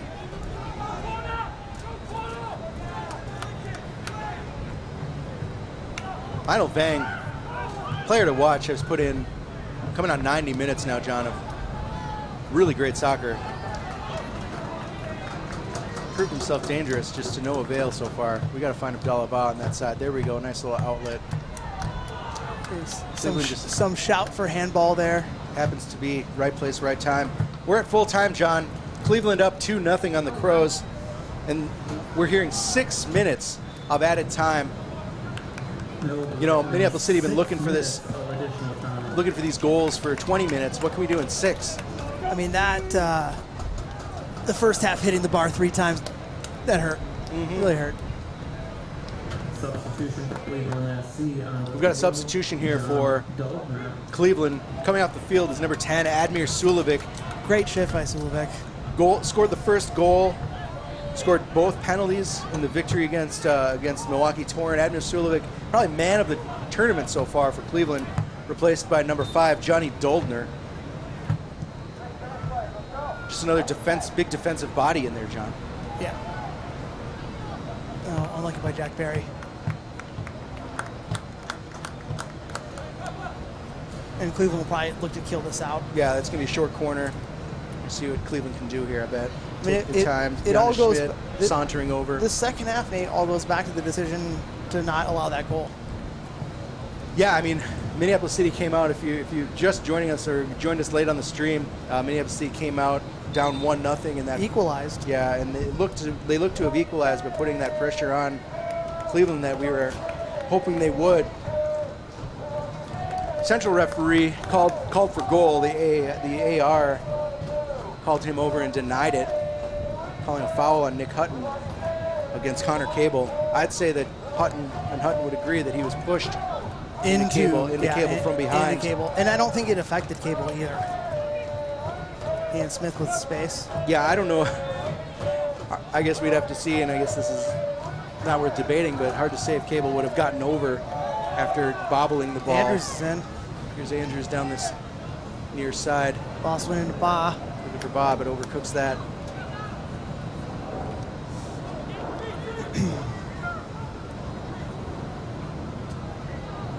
Good work by the ball boy. One of the few ball boys we have. We've got a few ball men out there. Ball man. Bell heads it out.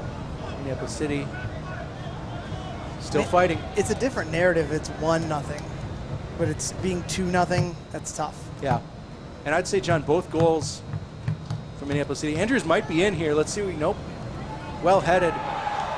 Nicholas bowls over. I mean, that looks like a foul, but Hayden O'Driscoll, and he's got Bell on. Bell, not the speediest of players. Matt Elder probably could have beat him to that ball.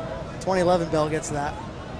2011 Case Western Reserve graduate Bell could have got to that. That's for sure.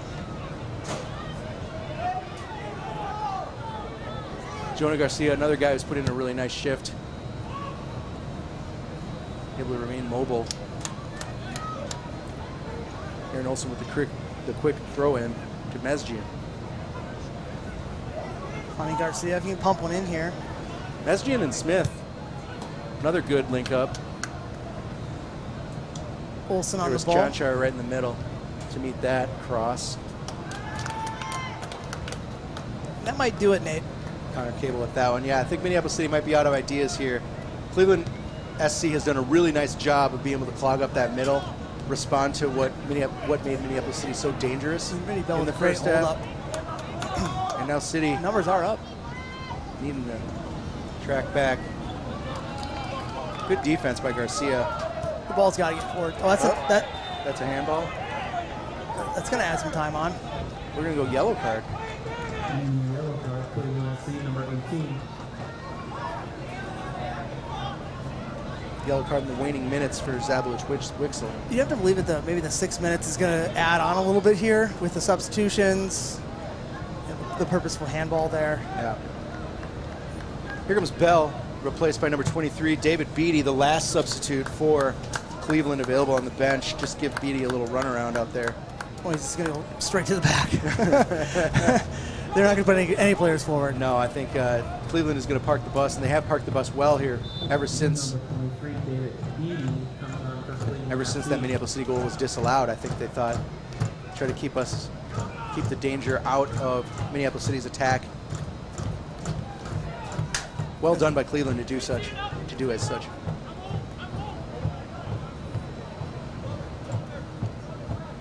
Elder to Olsen. Here's Olsen looking to advance the ball forward to Ba. 22 Mesjian. Fans, it's worth saying, although this looks like it might be the end of Minneapolis City's season, there's still games left in the tank. September 7th, Minneapolis City will be playing a friendly in Madison against Forward Madison, the USL 1 squad. You can go to Forward Madison's website and buy your tickets there. I don't know about a foul there, but it's also worth mentioning that Minneapolis City 2 right now is in the NPSL Elite 8. They're out in Michigan playing right now. playing against the New York Contour. You can check that out. And those results at Minneapolis City 2's Twitter feed. You can find that stream. Watch once on we're done, 11 of course. Sports. Oh, it's on 11 Sports. It's always on 11 Sports, John. Bah, well done to keep that in. Used to be Mike Kuju.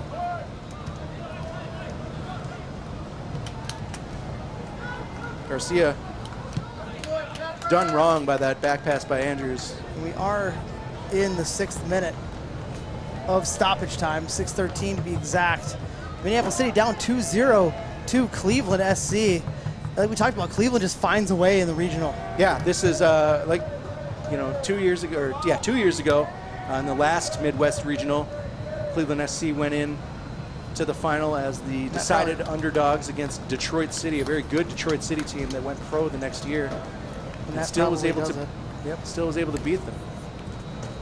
And here they are traveling, playing 2 games in 3 days in hot Minneapolis weather, gutting it out. Yeah, you know what? That's what you got to do.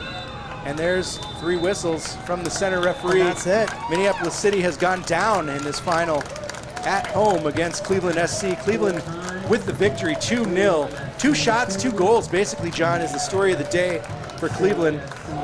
Awful to see for Minneapolis City, who so far have done so well in these playoffs. Yeah, absolutely. We're going to take a quick break. We'll come back for a little medal ceremony. But before we do that, all hats off to Cleveland. Did the job today. Yeah, I agree. I think great work for this Cleveland team, led by veterans, and able to grind out 2 great victories here in Minneapolis. We'll take a break. We'll come back right back. I'm John Bisworm. That's Nate Morales. Thank you so much for listening to us all weekend long. We appreciate it. We'll be back soon.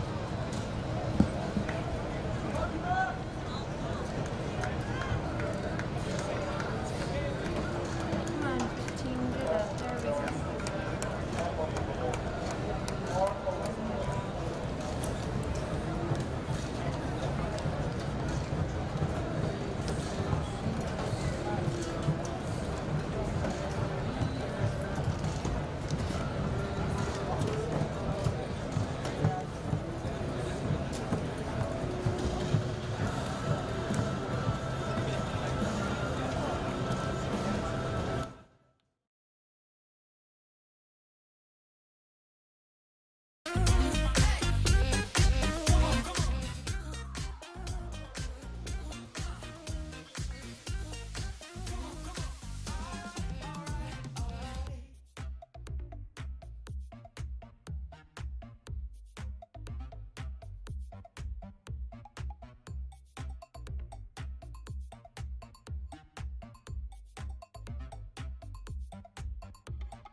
All right, John, and we're back to close out this Midwest Regional Final as Minneapolis City, the hosts, fall to Cleveland SC. Much celebration on the field for Cleveland, of course. Much sadness, much disappointment for Minneapolis City, who may have thought that they had this game in hand. I think the story of the game so far, the story of the game for Minneapolis: 2 shots, 2 kills.